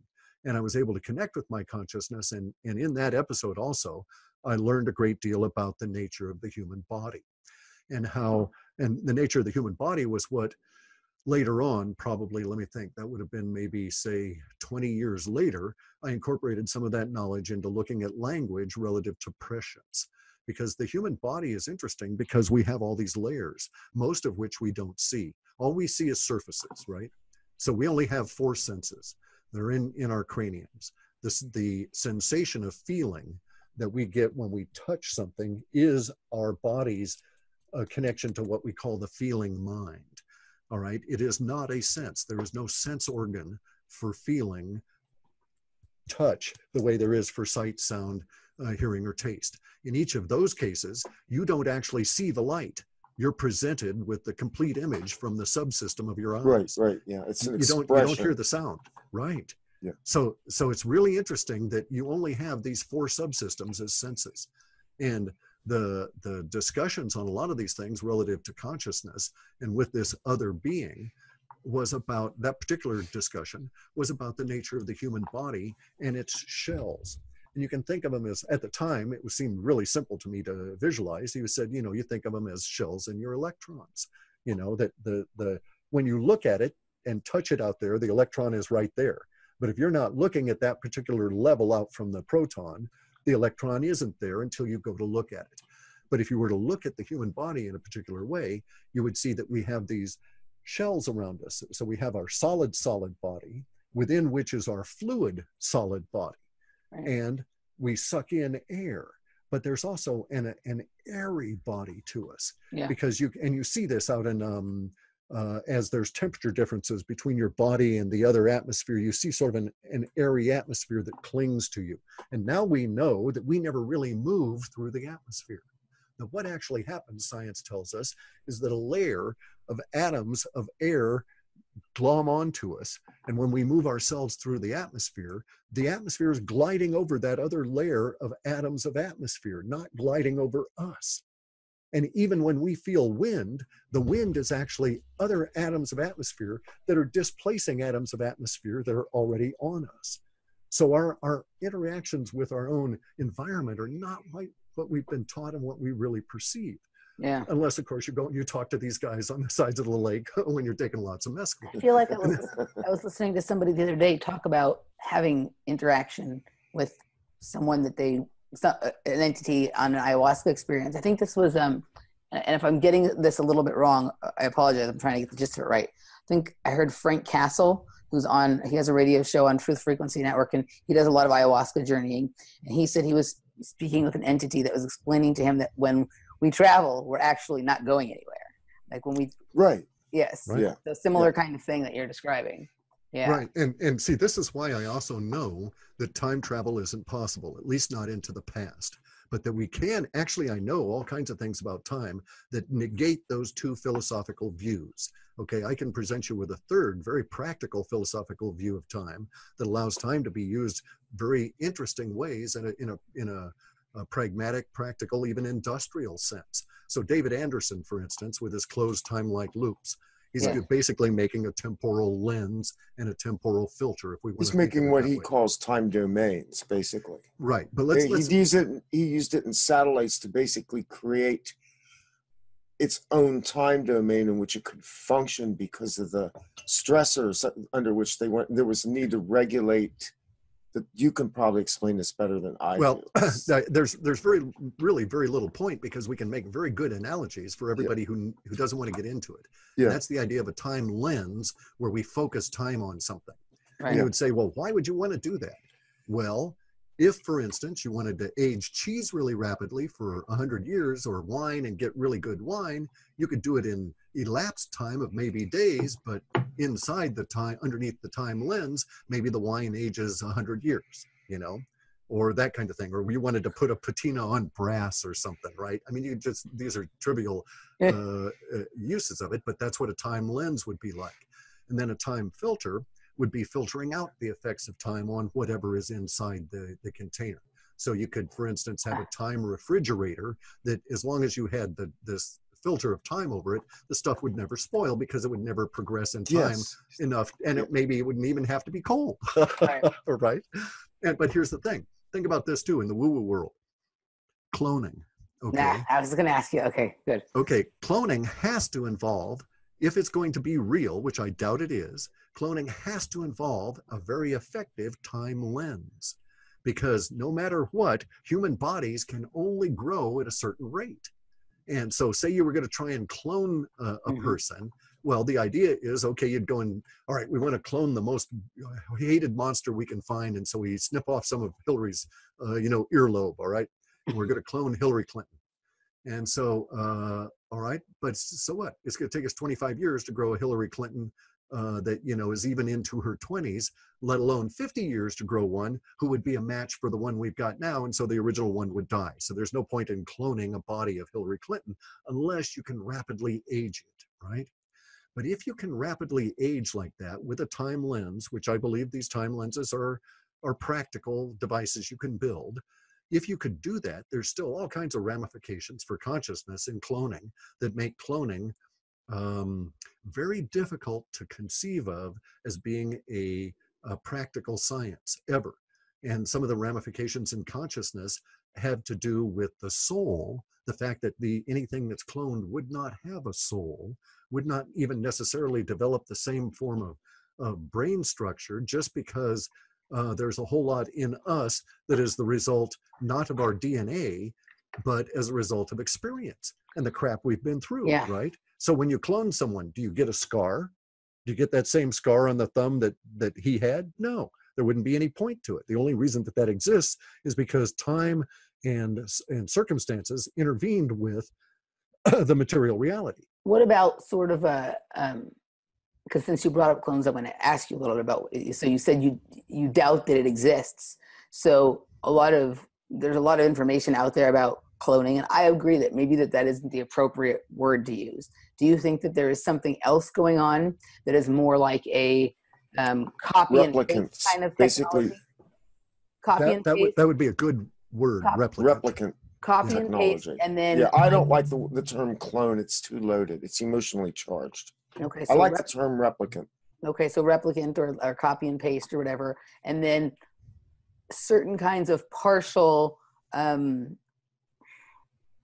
I don't want to say consciousness transfer, because I agree with you that consciousness is something very, but some sort of an attempt to replicate consciousness, or an attempt to replicate memories, and then sort of like on some sort of type of technology or whatever, like sync that up or implant that into this replicated human bodies, right? You're talking like the like the Schwarzenegger movie.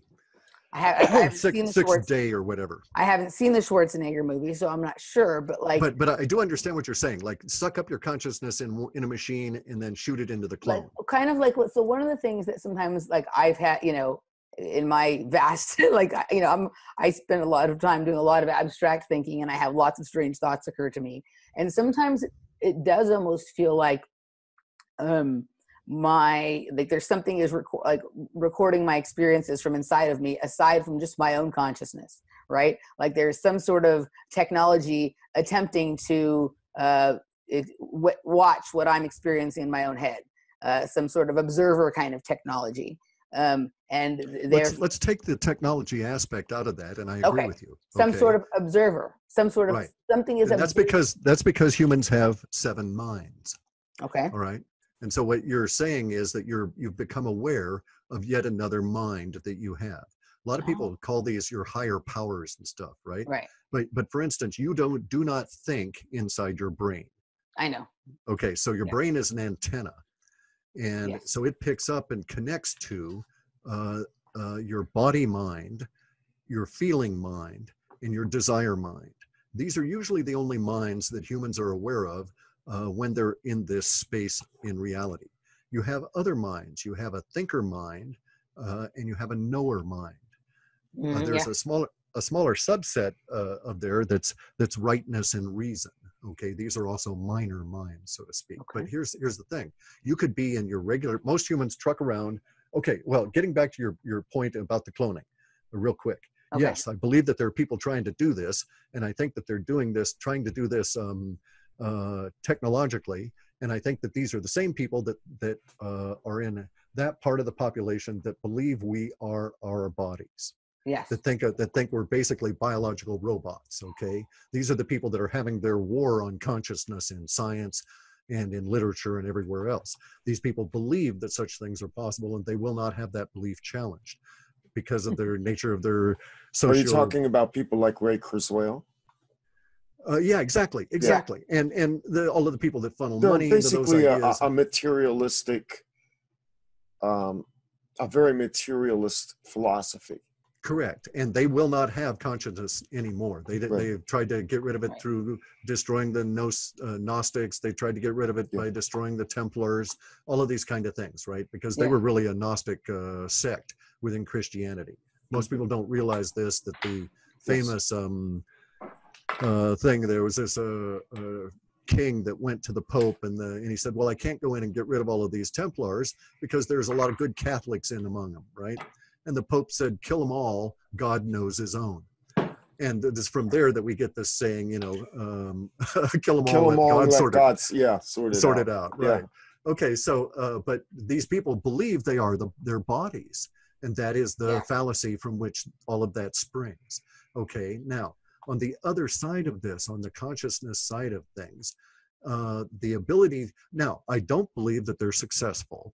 I do believe you can do replication to some degree, but you're not replicating the individual. You're not shoving consciousness over. There is no soul translation, right? And there's impacts even on your next life and your next incarnation. And a lot of that is what these people are trying to not do.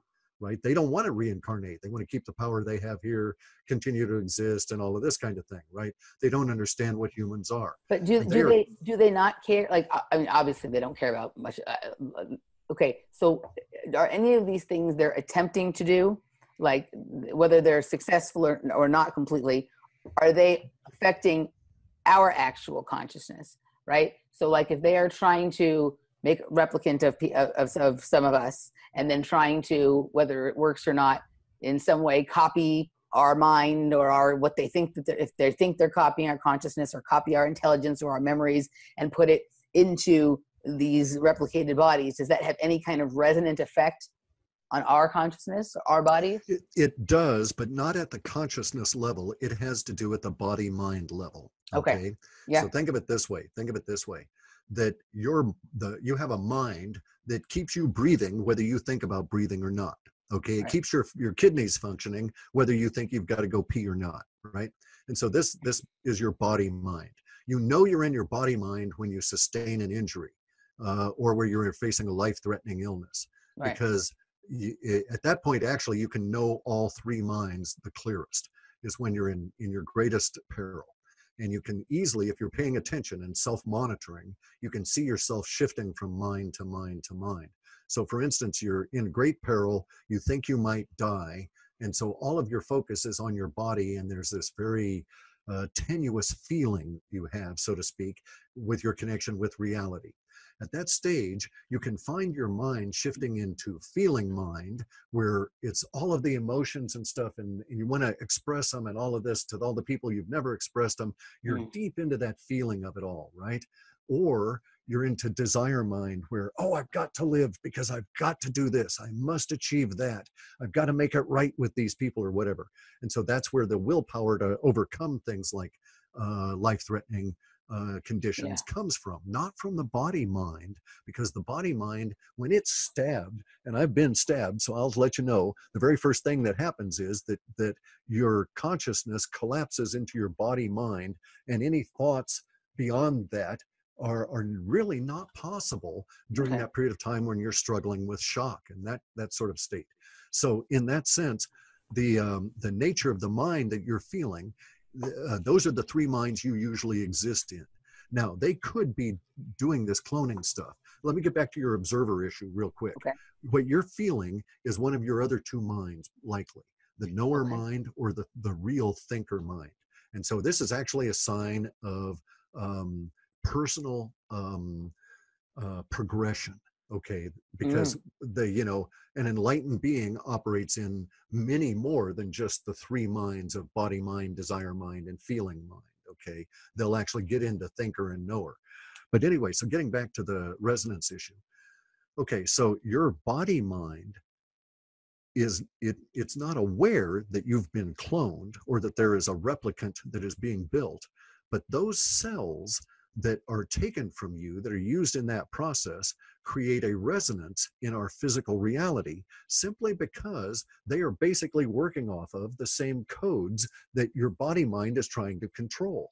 So it may cause a certain level of disharmony within your personal body mind as these other things are attempting to be grown, simply because they're also in the same universe, vibrating basically at the same level of your complexity, and thus your body mind is going to pick them up. So let's take another little tangent here, okay, and go back to the idea that reality, and from my viewpoint, is based on a pulse, and that there's this pulse that started off in no space at all. And so the pulse came out, it happens 22 trillion times a second.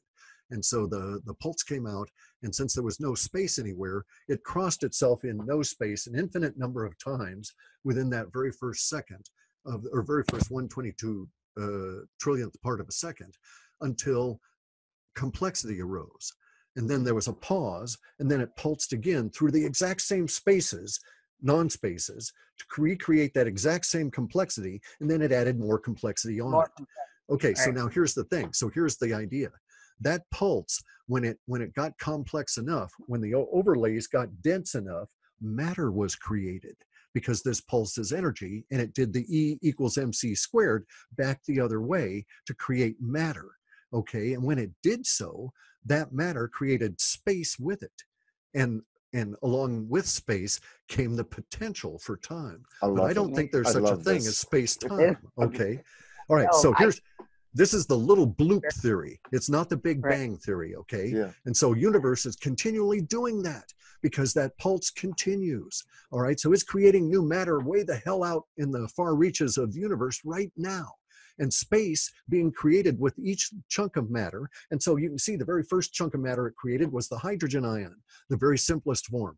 But now it's out creating molecules that are incredibly dense and complicated and so on.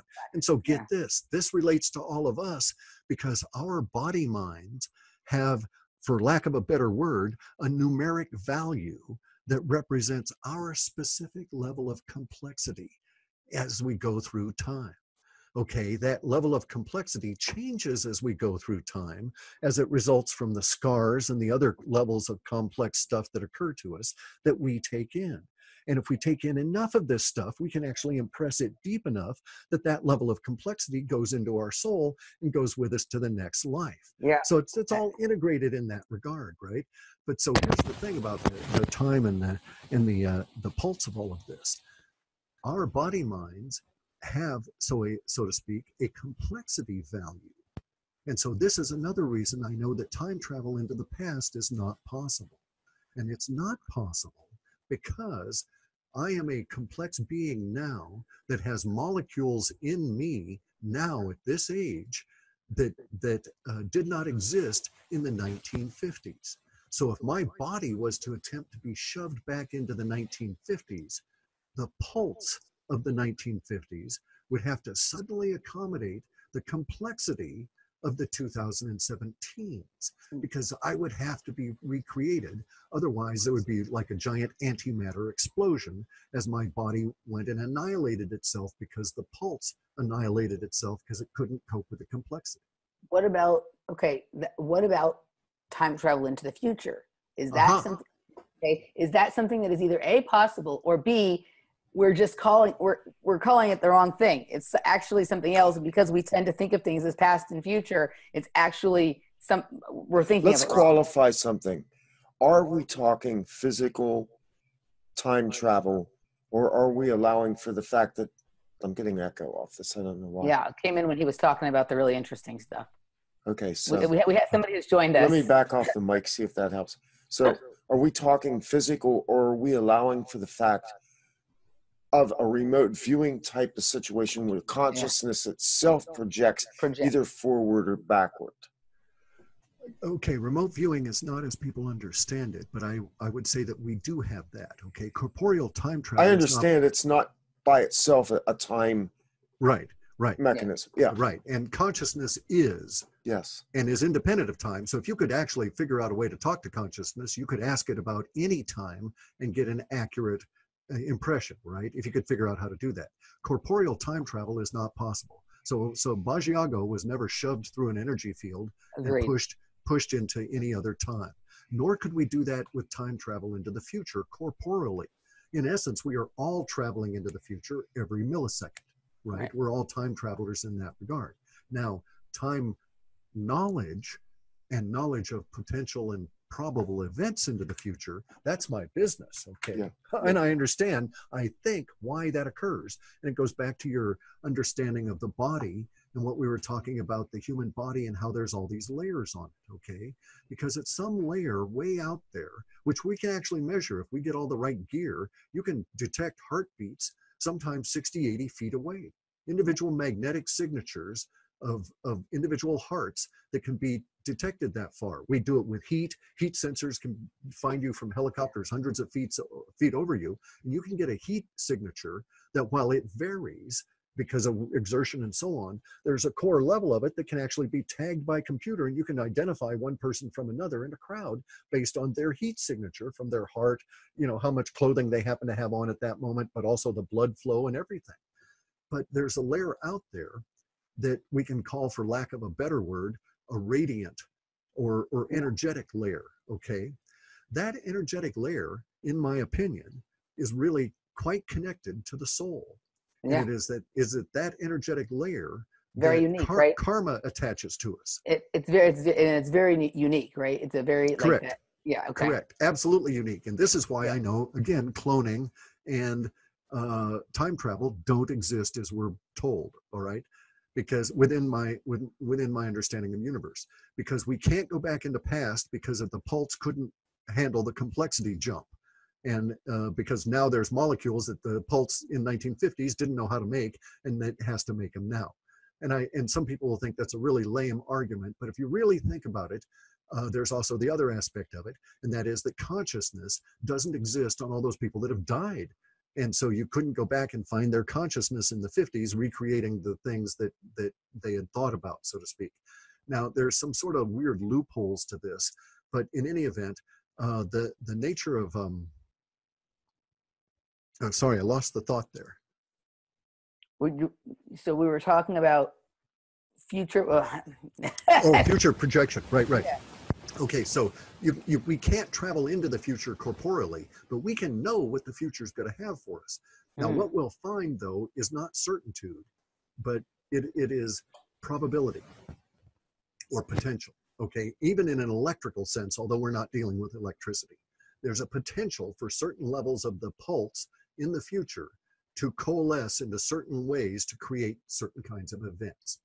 Now, so we can say certain events are more likely to occur, and we can say this at one level because of the personalities in there, because certain personalities have their own level of karma.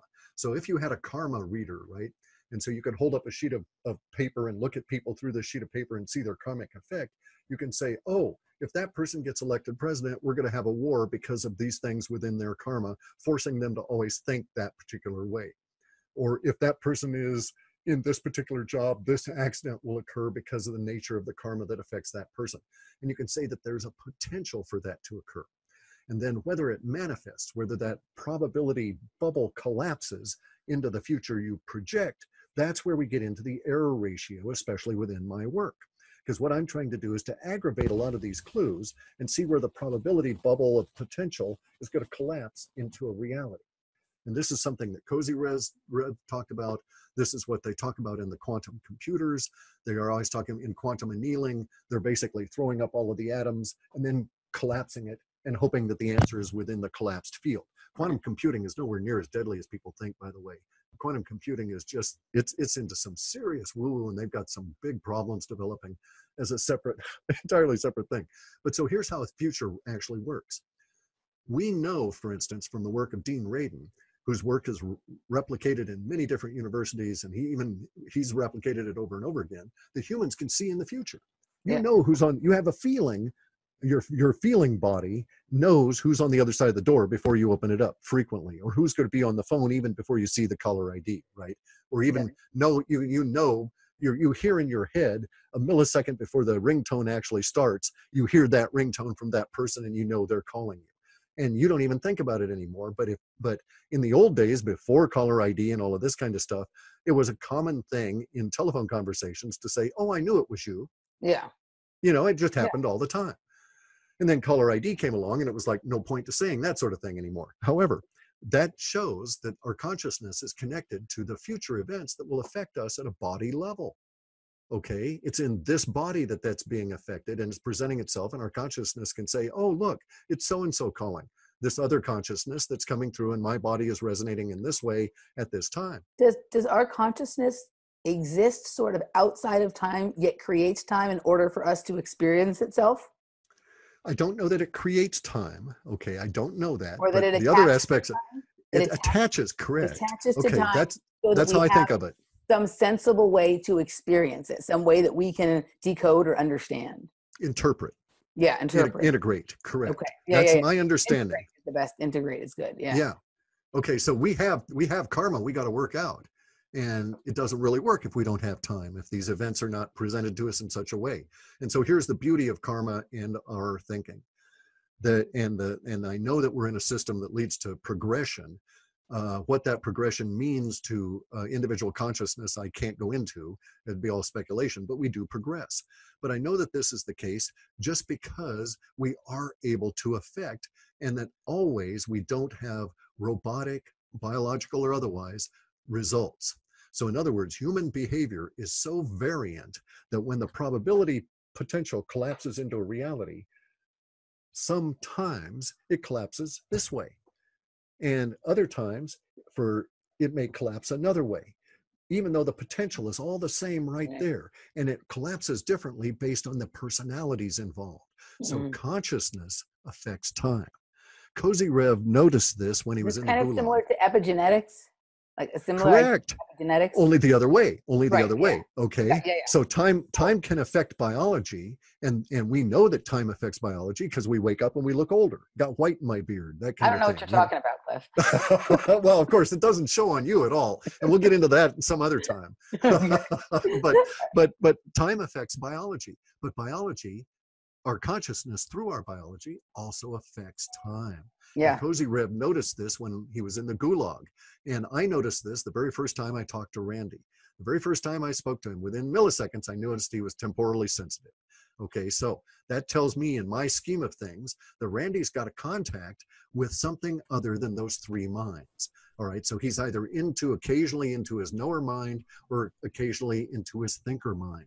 And that intrudes and leaks into his experience in this reality and how he expresses it, because he's picking up temporal things. Yeah. The body mind is not particularly time sensitive at all, right? Desire mind is never time sensitive. Feeling mind lives in time continuously and always wants it to exist longer to maximize that feeling or minimize that feeling, depending on whether it's a good or a bad feeling, right? And now note, women are more often in a combination of body, mind, feeling mind, and men are more often in body, mind, desire mind, okay?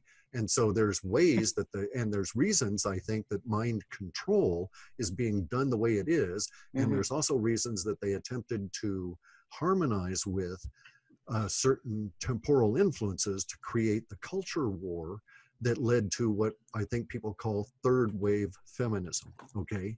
And I see third wave feminism as an adjunct to transhumanism.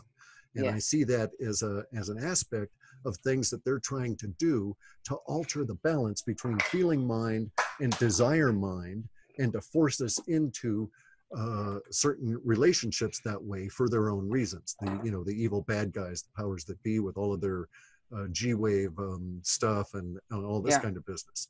So it's a very interesting situation relative to consciousness and the relationship of consciousness to time and the future.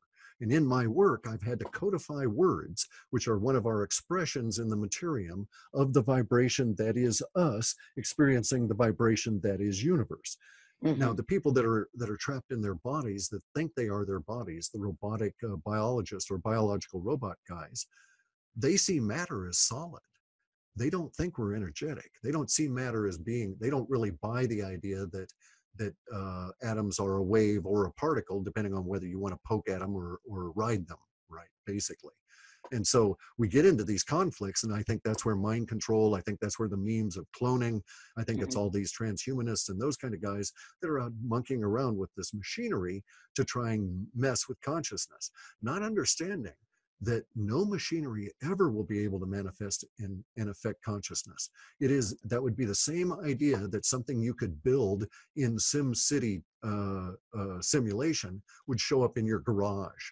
The only thing they can hope for is that people will become so invested in SimCity that they will begin to believe that that is reality, right? Correct. And thus we get into the blue chickens and all of those kind of things being pimped out and about. Burning Man, the European version of Burning Man, all of these kind of things, right? And so those are all attempts to do consciousness engineering, if you will, or manipulation, as I believe CERN is, and to a certain extent, I think all of the quantum computers are as well. But because these people have a misunderstanding of the materium, in my opinion, because I'm against the mainstream science, they're working on the Big Bang Theory, and I'm on the little bloop theory. Right? I like little bloop better so far. So do I. It makes a lot more sense. If you want to read a real scientific understanding of the little bloop theory, go read, I'll come up with the name of it later, but it's Dr. Fred Bell. And he wrote some, he's Art Bell's marvelous brother. Books. Isn't he? Is Fred Bell Art Bell's brother? No. A cousin. Oh, his cousin? Okay. Yeah. Yeah, they are related. Yeah. And he was killed by the CIA. Right after Absolutely. After Jesse Ventura, right? Wasn't it like a day after or something like that? Yeah. Yep. Yeah. But anyway, he was a marvelous mind, and he had come to many of the same conclusions I had independently. And when I read it, I was quite shocked when I read this. I think it's the Secret of Intelligence, or How to Get Intelligence, some weird name for this book, but it's just phenomenal discussion about how reality forms itself. And I wanted to get hold of him to find out if he'd taken that thinking to include consciousness after that. And I just don't know that he had or not. He was deceased by that point. One of the few people I would have traveled to actually talk to and say, okay, you son of a bitch, now tell me what you think about this. He had a really good, sharp mind there. But see, these guys don't grasp it. And so that's what's gotten all of us into problems, because they're taking us down this irrational materialism viewpoint and leaving behind everything that makes us human. And here we are in this set of circumstances that are not doing us very well. But at the moment, we're busting out of it. That aspect of our culture has changed. We're going through temporal influences that won't bring it back. Like we discussed in our first show, we're down through that loop. And we're coming out of that second 100 years. Those temporal influences are manifesting. So there's things that are bigger and larger than our individual consciousnesses at play. And our individual consciousness is, so to speak, swimming in this larger sea of consciousness expressing itself as the reality around us. And I think that we've had it, it's done with the lessons that we could have learned from being stuck these last 30 years in a degrading bond cycle, in a corrupt society, and all of these kind of things. So we're expressing all of that karma that needed to come out. And so we won't be repeating that. We're not going to stay in this. We're going to evolve into something else, probably extremely rapidly over these next 4 or 5 years. Do you see, I see this a lot. Do you see right now, maybe it isn't like the masses of people, but it's, and I don't mean this when I say like specific individuals, I don't mean that they're more important than others, but there are specific individuals making changes in their life and beginning to live their life in a way that really affects that has the effect that you're talking about, that is the bust out kind of thing, that is going to make it harder for them to control the masses, because certain specific individuals, let's say, that have a certain energy or aura or presence about them, them doing it magnifies out, even if not everybody else is doing what they're doing. The fact that certain specific people are making certain changes in their life that will prevent them from being controlled the way that we all have been controlled in the past, and just them continuing on that path, and other people, even if they're just observing it, makes that change. Of course. And you're specifically talking right to why that Pope, I forget what his name is, on October the 13th of Friday, had all of the Templars rounded up and incarcerated and killed. They used to kill people for having ideas. Right. And spreading those ideas, because they knew how dangerous it was. Yeah. All right. And then as we'd all be in trouble, Clif. If they still did that, we wouldn't be here. That's the way it is. So but we were born specifically in this period of time to go through this time in order to have our karma and our consciousness learn from what this time offers us. Okay, so I know people that are actually, and I expressed it myself in my youth, a fascination with a particular period in the past. And a lot of people have this, right? And it leads to those people that get really hyper fixated on it and say, oh, well, I'm a reincarnated handmaiden to, Nefertiti or someplace. Right? Okay, well, they're fascinated with that period of time. They don't know why. Their consciousness at this stage, their body, mind, feeling mind, desire mind puts a connection there. They accept it, and that's their reality, and that's their paradigm. And it does not matter that at some level it's probably true, and at some level it's 100% false, because we have no way of knowing who we were in a past life. But frequently we will know those ages in which we lived in past lives, because of an emotional resonance to the history, the people, the time, the colors, the architecture, the art. So you're not a fan of past life regression, I take it? No, see, there's the thing. Okay, I'm not a fan of it. I think it can be extremely useful, but I think that the paradigm that they use around it is misunderstood, because they think of it as regressing through into past lives. And in fact, what they're actually doing, I believe, again, in my perspective, is that they're moving the ability of that body to connect to its consciousness. Now, if you can do that, the past life might not even be your own, because your consciousness might know something of someone else's life and be handing you basically what you want to know, because the consciousness is indiscriminate about that, in terms of it will provide you, as we know from taking psychedelics, with what you want to learn, and what you need to deal with. So past life regression, I think, is extremely fascinating, just as is the backward speaking thing, but that doesn't relate to subconscious, because we don't have a subconscious mind that way. We have consciousness, and then when we're not conscious, we're not conscious. Right? There is no unconscious. So you're not saying that we function in a two-tiered consciousness system where the subconscious mind is basically buried, and we're operating from the top projecting layer of consciousness. Don't buy it at all. That comes from Sigismund Shlomo Freud, okay, who was a morphine, cocaine, and nicotine addict so bad that he allowed it to destroy his body, had his jaw removed, and still insisted on smoking cigars, and whose ravings about his own mental aberrations went to 400,000 words, were picked up by the Council on, by the Tavistock Institute, Right. and promoted for their own purposes, and sold lock, stock, and barrel to the Soviets to use for their incarceration stuff. So no, I don't buy the idea of the subconscious, and the mechanisms that they're describing and alluding to in the subconscious, the id and the ego and all of this, can be more easily explained with a different paradigm relative to how our conscious mind works within body mind, feeling mind, and desire mind. Bearing in mind, your body connects you to all of the trauma and the armoring and that level of the karma and so on. The other thing I wanted to ask you, Cliff, was if you were aware of the work of Benjamin Libet, Mind Time, the Temporal Factor in Consciousness. No, I haven't run across it, except as an adjunct to Dennett in his book on consciousness. Okay. What's interesting about Libet is he basically says that we're functioning in a time sequence where there's, he says a half second, it could be milliseconds before the actual physical action occurs. Use the example of a tennis ball, and that tennis ball coming across the court. You're actually responding to the tennis ball before it's ever left the opponent's racket. And effectively, you're moving within that quick of a time frame ahead of the actual physical event itself. Right, and from the predictive mind, from the pattern matching mind. Yeah, probably. Yeah. Okay, and so what that is the senses providing you with a presumed trajectory. And that goes more to the illustration of how fast thought is relative to the slowness of the physical condensate in which we live, the material reality, right? So, and like with Dennett's work on consciousness, well, you get at some point to the same kind of a problem that Freud had.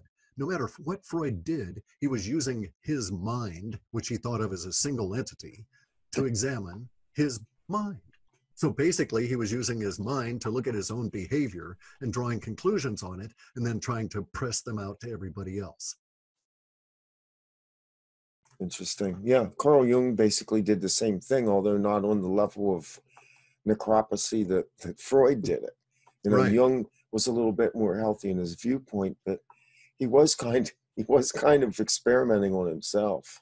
And that's okay, but you noticed all psychiatrists are basically wacko. Yeah, of course. That's why they go into it. Right. And that's why I like Kozyrev, right? Yeah. Kozyrev was a scientist and astrophysicist who was forced into the gulag. And during that period of time, while his imprisonment, he started thinking about time because he had no other tools or anything. He had to only do it with thought. When he came out of there, he had a lot of time on his hands. Yes, yeah, doing time can do that to you. Yes, yes. But he came out and he thought about time, and he was able to prove that our consciousness can actually affect time. So we know that it's not really we can presuppose that the tennis ball coming over the net and us getting our hand and the stuff out there a millisecond ahead of it is not really time altering from our consciousness, just the predictive mind, basing all of that. Now, I've been in situations of Aikido, okay? Aikido is an interesting martial art because there's an aspect of it that's all about ki, about the life energy, which is basically about contacting and connecting to consciousness. And so Aikido is very much about mind-body harmony. And so in there we have exercises, ki exercises. These ki exercises teach you things that at some people may say it's hyper-observation. All right, so you can sit there as somebody who's done these exercises in an Aikido environment, and you can know, and you can have your partner, the nage, the person who's going to be thrown, is going to attack you. And you know before they even move when they're going to move. And if you are as I am, you get to the point where you've trained your body to react to your mind much more rapidly than most individuals. So there's this saying, right? The novice moves from the edges of the extremities, and the senpai, the senior student, they move from their joints, okay, and the adept moves from the torso. And so that's a very fast movement, right? You just move your hips a fraction of a second, a fraction of an inch, and your entire body shifts and the bullet or the knife passes you. And there's no real observable heaving or anything because you're not reacting from your digits, from your extremities. But the master moves from the mind, okay? And that's the most fastest and the most subtle kind of energies around. And I faced it when I was learning Aikido, and I was always amazed at how these black belts would know when the thought in my head had formed to attack then. Now, this was before I'd be traded in the saccadic eye movements, before I'd be traded in the slight stiffening of the skin around the ear. You'll find that your sensory apparatus will always betray movement a millisecond before the rest of the body does. We harden up our head, so to speak, before we actually start making any other movements. But the master in Aikido is able to sense that ki energy. So even just as soon as the thought had formed in my head, the black belt would have already had his hand moving and would simply come on out with his finger and, you know, a light tap on my chin, and my ki is disrupted and my attack has all gone to hell. And it had nothing to do with force or any of that. It all had to do with concepts of time and consciousness and how it relates. Okay, so now I have a question. Sure. So what you just described, I think it helped me to formulate a question maybe I was trying to ask before. Do you think that a lot of these programs that were about time travel, like, you know, like Andrew Bashago's kind of thing, were really about observing children or people who had the ability to affect time with their consciousness, to affect time with their mind, and then try to understand these people who don't want to materialize everything, or who can't do it themselves, or don't really get it on a certain level, that was what was really going on. And that somehow, whether it be through some other kind of manipulation, the child thinks that they've been through some sort of program where they've been time traveling or traveling through space very quickly or going to far distant places, when really they were just being put through a series of tests and exercises where they would observe someone being able to manipulate time with their consciousness or their mind. I wouldn't buy that at that level, okay? Because I think that the people that might have done such a thing as to kidnap children out of school to do that sort of experimentation actually would try and shove them through big energetic fields. Okay. I think these are the same kind of people that think that matter can move through time. They think of time as being the frames in the movie. They think of matter as being solid and somehow separate from energy. They don't grasp the idea that the complexity of the pulse in the 1950s didn't include all kinds of materials that we have now, including pollution and that kind of thing. And so they don't really understand the nature of reality and materialism, because by the way, our bodies are not solid. Every 22 trillion times a second, the pulse is recreating my body. And think about it, if it did not, say that we were solid, then we would be like giant worms leaving a trail of bodies through time, so to speak. So your body, you'd have a giant worm over your entire planet as everybody moved around and because each body would be there for that particular frame and would go on. So no, I actually don't think that. I actually think that these people think that they're solid, think that they're material, and they would be quite happy to shove a 7-year-old kid back into time if they thought it would work. And they may have fried dozens of 7-year-old kids trying to do that. Sure. I don't see any evidence to support the idea that there was any kind of an examination of minds under those sorts of circumstances. We know that the powers that be used psychedelics on people. They had all kinds of drug experiments on soldiers and this kind of thing. And they did this through the 40s and the 50s, and they discovered that was a dead end for them. Later on, it was resurrected in the 60s when they pumped out psychedelics into the general population to try and defuse the anti-war movement and to disrupt it. I think it's still happening in a variety of different ways. But Sure, I'm certain that they're doing it, and especially electromagnetically. And I think that, and I know for a fact that they're in academia, they're still operating on the idea that we're solid material critters and that we can do things like that. I ran into a guy the other day who's a scientist who's been really trying to beat me up on Twitter because my statement that terahertz waves can affect DNA. All right. And he's saying, oh, no, they can't. That's debunked and all of this. And I'm Right. saying, bogus, dude. Of course it can. Yeah. Yeah. And you're a condensate of energy. So energy that can read your DNA can affect your DNA. Yeah. So, you know, and, get real. And it is. And it is. And it is. Yeah. Right. So, okay. So in some ways, what you're saying, like there's these idiots who think this way, who would rather spend their time trying to shove children through space and time, whatever. And so it really is us out here understanding and playing with playing with our own ability to affect time with consciousness. And so in some ways I like that idea that they're not doing it because they don't even think it's a thing. So we're kind of left alone to do it on our own, which is better than having them meddle with it. Well, and also though, see, we do know that there are some practical uses for this knowledge. Yeah. So I know now how it is feasible to travel great distances, stay in harmony with the pulse, which I put it in Latin, but we'll just use the English term of the ever-present now. Yes. So in the little bloop theory, when each atom is blooped into the universe and the universe continues to grow, which they never explain in the Big Bang why that's going on, but in little bloop theory, it's obvious. If you're creating more matter all the time, everything has to grow, right? But when that happens, space comes in with each atom brings in its own space. And space is not affected by the atom itself. It's created to accommodate that atom. When it comes into existence, time, so it merges with all the other space that exists. But individually around that atom, it's independent, it's pristine, it's not affected by that atom, it's not affected by any other space. And it is technically independent of all other space, but so space is universally aggregated and is locally inviolate because space is unaffected by anything. Doesn't the atom itself actually generate a time domain? I mean, it would. Okay, now there's the rub. Okay, all right. We can't Randy always has to come up with the rub. Right.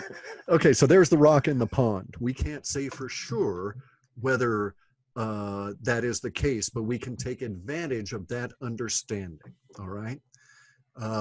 There's no way at this stage, because we can't measure real time, we can't quantify it. There's no way we can actually say it is being created by the atom as it comes into existence. Well, I said that largely from a material standpoint, because our basic fundamental measurement of time is the decay of an atomic material.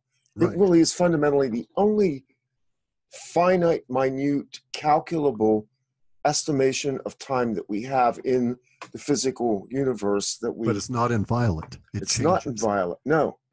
That's shocked the hell out of everybody. Was the atomic clocks changed as the sun has changed over these last 5 years, right? It actually changed during the tsunami in 2003. Yes. So isn't that interesting? Okay, so if that is the case, so let's continue with that thought. Okay, so if you're correct, and we just assume, whether it's true or not, that atoms are creating their own time domain, and that the domain, therefore, we can make some assumptions. Time must exist within the existence of those atoms, and should those atoms not exist, that time would not exist. Yeah. This gives us a particular kind of an understanding around atoms and the idea of two different types of gravity. Okay, a gravity A that works at the atomic level, and a gravity B that has escaped the atomic level and is what keeps us glued to all the other atoms, right? Keeps us from falling off the planet. But it's not. Gravity B is the stuff that sort of leaks out of all of the atoms combined into the generalized space. We know it's not very strong because I can jump up and defeat gravity just simply by jumping. And some beings that are heavier than I can't jump as high, so it's mass dependent, and there's all these things we can determine from it. But here's something else we can determine from it. Because we know that time it is able to be changed, it is malleable, we can change it by consciousness. All right, so here's some of the stuff in woo-woo I actually agree with. I think when we destroyed those spaceships in 1947, we discovered that they were using consciousness as part of their propulsion systems. Mm-hmm. Okay, and I think that they did that because they were traveling outside of time. Now, bear in mind that the pulse itself moves outside of time. It recreates the entire universe of all matter in all of its complexity for all size 22 trillion times a second. And that universe dies 22 trillion times a second. It is recreated another 22 trillion times a second. So in order for that pulse to move through all of an expanding universe, and take no more time each time it does it. It must move outside of time, right? So universe is not slowing down. If anything, it's actually increasing its speed, not only of occurrence, but this makes sense because complexity begets complexity. So it has to do it faster. So it's going faster each time it has a new complexity on it. Correct. Got it. It has to work harder. So what does that Right. do? What does that do to entropy then?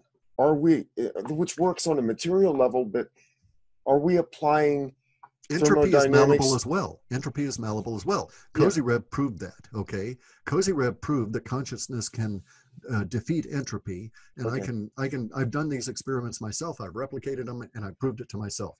Get 2 nails, get them equally wet, wrap them up in paper towels, put 1 nail in one shoebox, put another nail in another shoebox, take 1 shoebox, put it somewhere where you don't think about it ever, don't even look at it.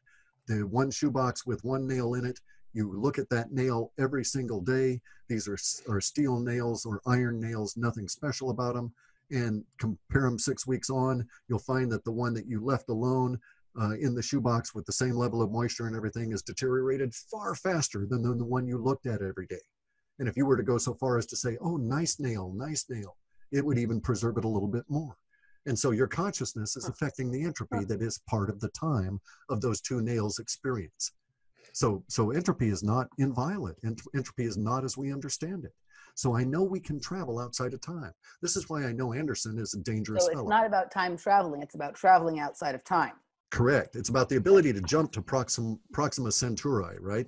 Okay. And to just eliminate all the distance between us because we know that distance is an illusion that's basically created by our consciousness in the material. Yeah. And we can jump that distance outside of time by the use of the time dilation effect that Keiser alludes to that is escaping outside of the atoms.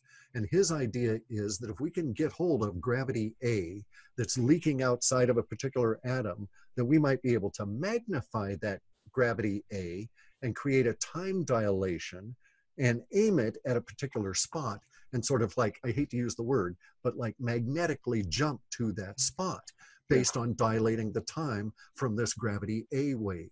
And there's no real difference between gravity A and gravity B. It's just that gravity A rarely leaks outside of the atoms except in tiny little amounts. And then it's all aggregated into the big planet and we just don't really notice it. And so we think of gravity as a weak force, but gravity is really a tremendously strong force. It just doesn't go out very far. Okay. So if somebody, let's say me, experienced the episode of time dilation, right? And actually had like sort of marked certain things with other people that was actually able to prove that somehow I experienced what seemed like 4 hours worth of time in the state when everyone else experienced 2. I got you, okay? Like, what is it about me that allows for that to happen while the other people did not experience that? That is the intrusion into your 3-mind ordinary space of your other 2 minds that we talked about already, the knower and the thinker, okay? Because the knower, as part of your humanness, so to speak, the knower is able to shift the granularity. So you can actually experience time at a level, and we all do this. Randy probably more so than most of us, right? Because he's temporally sensitive. But everybody bitches and moans about, oh, you know, homeroom just drags, right? Nothing going on. You just got to sit there. Or, you know, sometimes it fleets. Oh man, that all happened so fast. We had so much fun. And, you know, and it just seemed to just fly right by. Or you're doing time in prison, you know? Right. And so the time in prison just drags and drags and drags and drags. And isn't that curious, by the way, that in order for one group of humans to punish a human on this planet short of death, we deprive them of time. Well, but really it's depriving them of the freedom to do what they want in that time. Yeah. Right. Which makes and the then time we constrain them by time. Okay, so then the next question is, if you have someone who is temporally sensitive, I would agree that Randy is extremely temporally sensitive. I think I'm temporally sensitive as well, but not as much as him. But I do think that something about our interaction causes each of us to, in some ways, be even further temporally sensitive sometimes. Hey, you're correct. Look at the movie with Nicolas Cage, where he was the card shark guy and the woman enhanced it. They've been telling us this in the predictive programming. Yeah. So I would agree with you 100%. Okay, so if I experience time dilation, or what I call sort of loose episodes with time or things like that, a couple of times other people have been, who are not normally like that, have sort of been dragged off into it with me, and later cannot deny that something odd happened. Can one person sort of being temporarily sensitive affect those around them sometimes in a way like that? Certainly. And we see this all the time. This is the basis for influencer advertising. It's the whole nature of what is going on in YouTube. So if you actually look at things, you'll find that there's very few people that are doing original work. Okay. So let's look at you doing original work, and your original work includes this time dilation. You have a level of presence that is enhanced by the knower or the thinker mind participating more in your experience in this reality than most other people would. Okay. Because that occurs, you actually have a more powerful emanation at a physical and psychic level out through your various bodies. And so maybe you'd be one of those people whose heart rate could be sensed 60 or 80 feet away, whereas most people, it's only 10 feet away. So those people that are, now bear in mind, our brains are nothing more than millions upon millions upon millions of little tiny crystals that are suspended in oil. Okay, it's an emulsified, it's an emulsion of liquid crystals. And so we're an antenna. We're an antenna for time domain as well. Not just simply thoughts, right? Not just simply other impressions and so on. So you're actually projecting out your time dilation experience into those other people's perception of your shared reality. Wow. Okay. And when you said that thing about the heartbeat, I was going to say maybe that's why my father's always called me Hurricane Emily since I was a kid, because you can sense me coming from miles away. Right. Yeah, and you'll find that I'm like that too, right? And they call it in the Aikido tradition, it's big ki. You've got big ki forward, right? And I would get into Aikido exercises and do ki. I used to be part of this outfit called Shinshin Soitsu Aikido, which really stresses the ki exercises. And we do a half an hour, 40 minutes of ki exercises before doing any martial arts. And at the end of that period of time, especially under things like fluorescent lights, I can see everybody's auras. I can see multiple levels of color. I've got the ki flowing through me really. There's like the purple largely. And the green. I know what you're talking about. Exactly. Especially, I was a gymnast, and in gyms they have the terrible fluorescent lighting, which makes you able to see all of that stuff. And you could see when somebody had really not only just been generating a lot of energy based on the amount of effort they were putting into something, but also just based on their level of consciousness about how scary the thing they were doing was, how difficult it was, all of that kind of thing. And you could see, I know exactly what you're talking about. There was almost like light frames around the body that absolutely. Yeah. And I would see things like, just because of that, I knew that this particular guy that I was, who was my partner in throwing, I knew that he had a previous elbow injury. Because you could see the pinched in nature of the aura around you'd mention things like this. And in the Aikido practice, it just becomes routine that people say things like this, and all this stuff, all this knowledge is revealed. And it has to do with consciousness being aware of these energetic emanations in the various different shells that actually make up the human body. Yeah. It's quite fascinating. See, I mean, this whole idea of thinking about time, look at all the different things that it leads you into. Yeah. And you can use time and the thinking about it to make some really accurate decisions about things. So for instance, it's easy for me to say, oh, okay, Corey Good is full of bullshit, right? Because there's a couple of things. If they regressed him, he could never, ever physically regressed him, then are we to presume that his mind went back to the state it was when he was 16? If so, he could never, ever recover any memories because they're no longer connected to his brain. They're no longer, those thoughts are no longer even there. If we presume that he was physically regressed, what happens to all the scars and all of that kind of stuff that you had and all of these kind of things relative to time? And just thinking about some of the other aspects of it, you can use it to say, okay, well, yeah, I think Andrew Basiago, I think he believes it, but I think he's deluded, right? I don't think that he actually went back in time, because I don't believe that there's any ability of energy to move other energy through a non-container. But you can also say about things like this that, well, the thinking about this, because we now know that when we can actually affect time with our consciousness, that opens up a whole lot of areas that maybe the deep state guys in the dark holes are really exploring. Yeah. And maybe the ramifications of those lead to some things like quantum computers. So that was sort of what I was asking you when I was asking about observing children who could affect consciousness with their mind, right? Like maybe, right? Like, so there are people in the deep state that know, that are aware of this and that are playing with it. Is that's I think there's actually evidence for that aspect of it. Okay, I don't think those people are trying to shove people through time in, so you think they're energetic separate fields. they're separate projects? Correct. Right. But there are things in the Federal Register, which is just basically a long list of contracts the federal government lets, that lead me to believe that the work that Anderson was doing in time is being replicated with variations in the deep state, because they also want to know about this. I also think that there's validation for some aspects of the Philadelphia experiment. Okay. Now, what does an effect, what does a time dilation induced by a large energetic pulse do to a human that goes through that?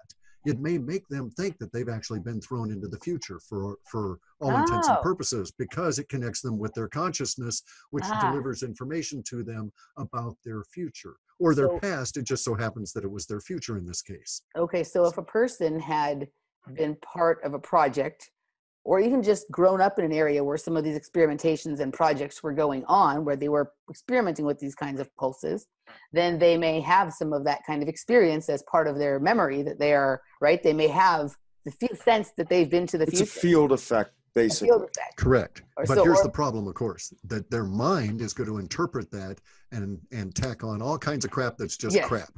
Right. Okay. Just because it makes it easier to integrate and easier to believe and so on. Okay. But that's probably what's at the root of all of the Mandela effect at the moment. Yeah. Is the quantum computers pushing out all of the woo-woo from universe in order to create a sterile environment to where these things might work. And in doing so, it pushes out all of the consciousness stuff, all the woo-woo stuff, and piles it up around those buildings, so to speak. So if you live in that proximity, you're getting a double dose. So in a sense, it's like a woo-woo lens that may include some time lensing in it as well. Yeah. Wow. Okay. Well, you see why I was all excited. It's like, oh, this is cool stuff. And we haven't even gotten into page 2 or 3 of my notes. No, I feel like we could do a series of, I feel like we are going to have to, and we will have to oblige that this will be a series that will stretch out over time. Cliff, can you give us a link for the article that you referenced tonight, and we can put that out. If you can put that into the chat box. It's andersoninstitute.com. Okay. And I'll give you the link. I'll send a link. There's actually, if you notice there's a chat box. Well, yeah, sure. Attached to this, and you can just type. Just give us a link for that.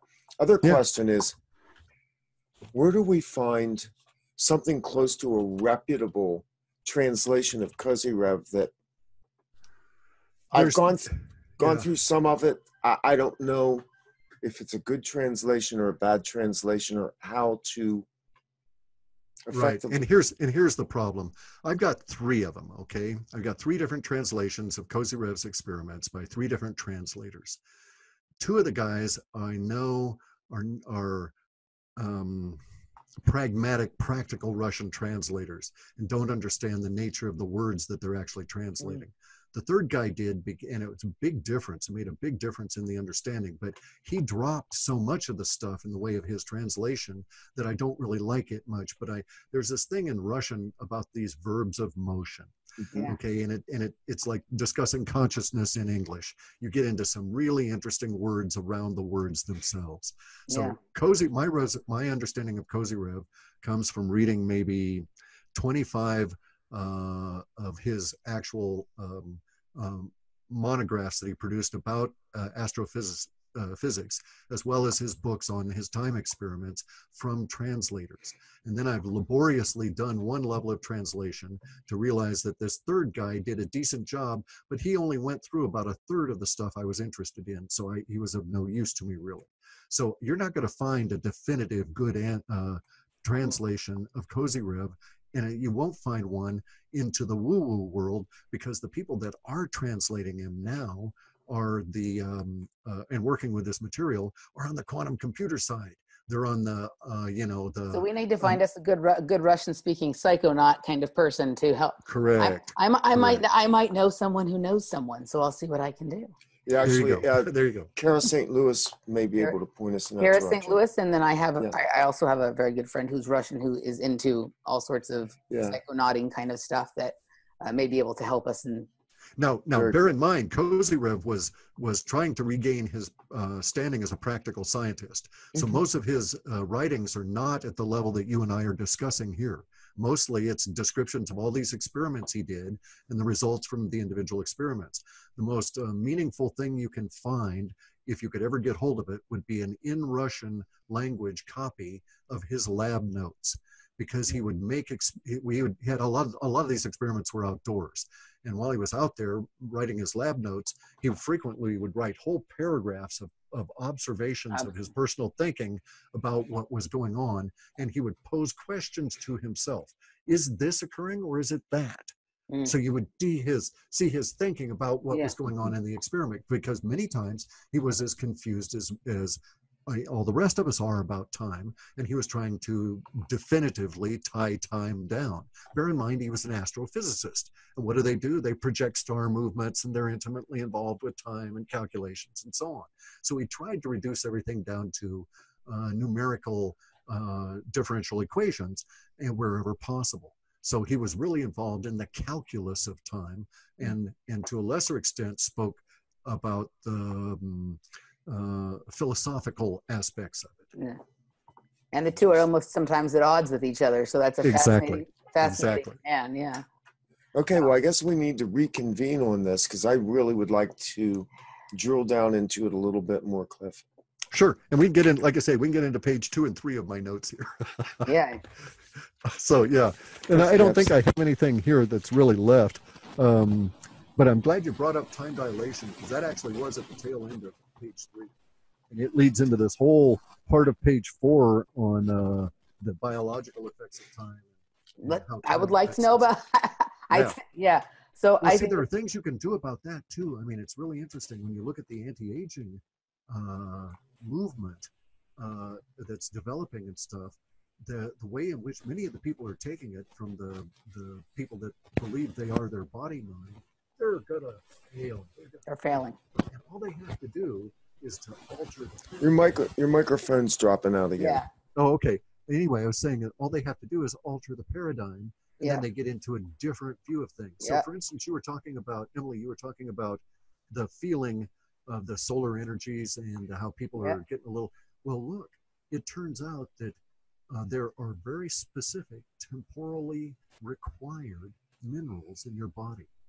And you can you can actually take minerals that will cause you to have a different physical sensation of the temporal impulse, if you will, around you. And this time feeling is in a way, it's analogous to the hurricanes trying to ground out. Without the minerals in your body, you can't feel those particular kinds of vibrations. Yeah. And so now I go and I look back at some of the things the yogis did, right? And the yogis were really hot on making this long journey up into the Himalayan mountains and taking this stuff called Shilajit, Shilagit. Okay, it's a smushed down ecosystem from at least 12,000 years ago, but maybe millions of years ago. It's a pristine ecosystem reduced down to fulvic and humeric minerals. And so sounds like what Sophia was telling me about. So I was talking to Sophia Smallstorm about something similar to this the other day. Okay, go on. Okay, and anyway, so this stuff, which is, I get this stuff here that's sourced from above 16,000 feet. I don't know if you can see that in the... Yeah, that's good right there. Himalayan healing. Okay. Yeah. Okay. Yeah, and you notice where it's from, you got to get it from the right spot. It's a really interesting material. And I take it in lieu of any other form of minerals. And I've noticed temporal effects because I do Kozyrev's experiments, right? And so that was just an oddity, was, oh, hey, it's good for my body. I took it for health reasons and so on. And now I realize that there are actually complex minerals that are required for appropriately temporally sensing or interacting with time as a human being. Yeah, there's a million places. Just with you bringing this up, there's a million places we could go with this. Oh my gosh! I know. Yeah. We'll have to do it again, guys. We will. Sorry, We will. sorry it went on so long. Yeah. We'll No, have it's our great. people call your people, and we'll There get you that go. done. Well, my people are dogs, and all they do is bark. Yeah, I think we can do this again and again and again, and I think it'll be endlessly fascinating every time. So, no, this is really incredible. So, thank you, and we're happy to talk about time or anything else with you anytime you like, Cliff.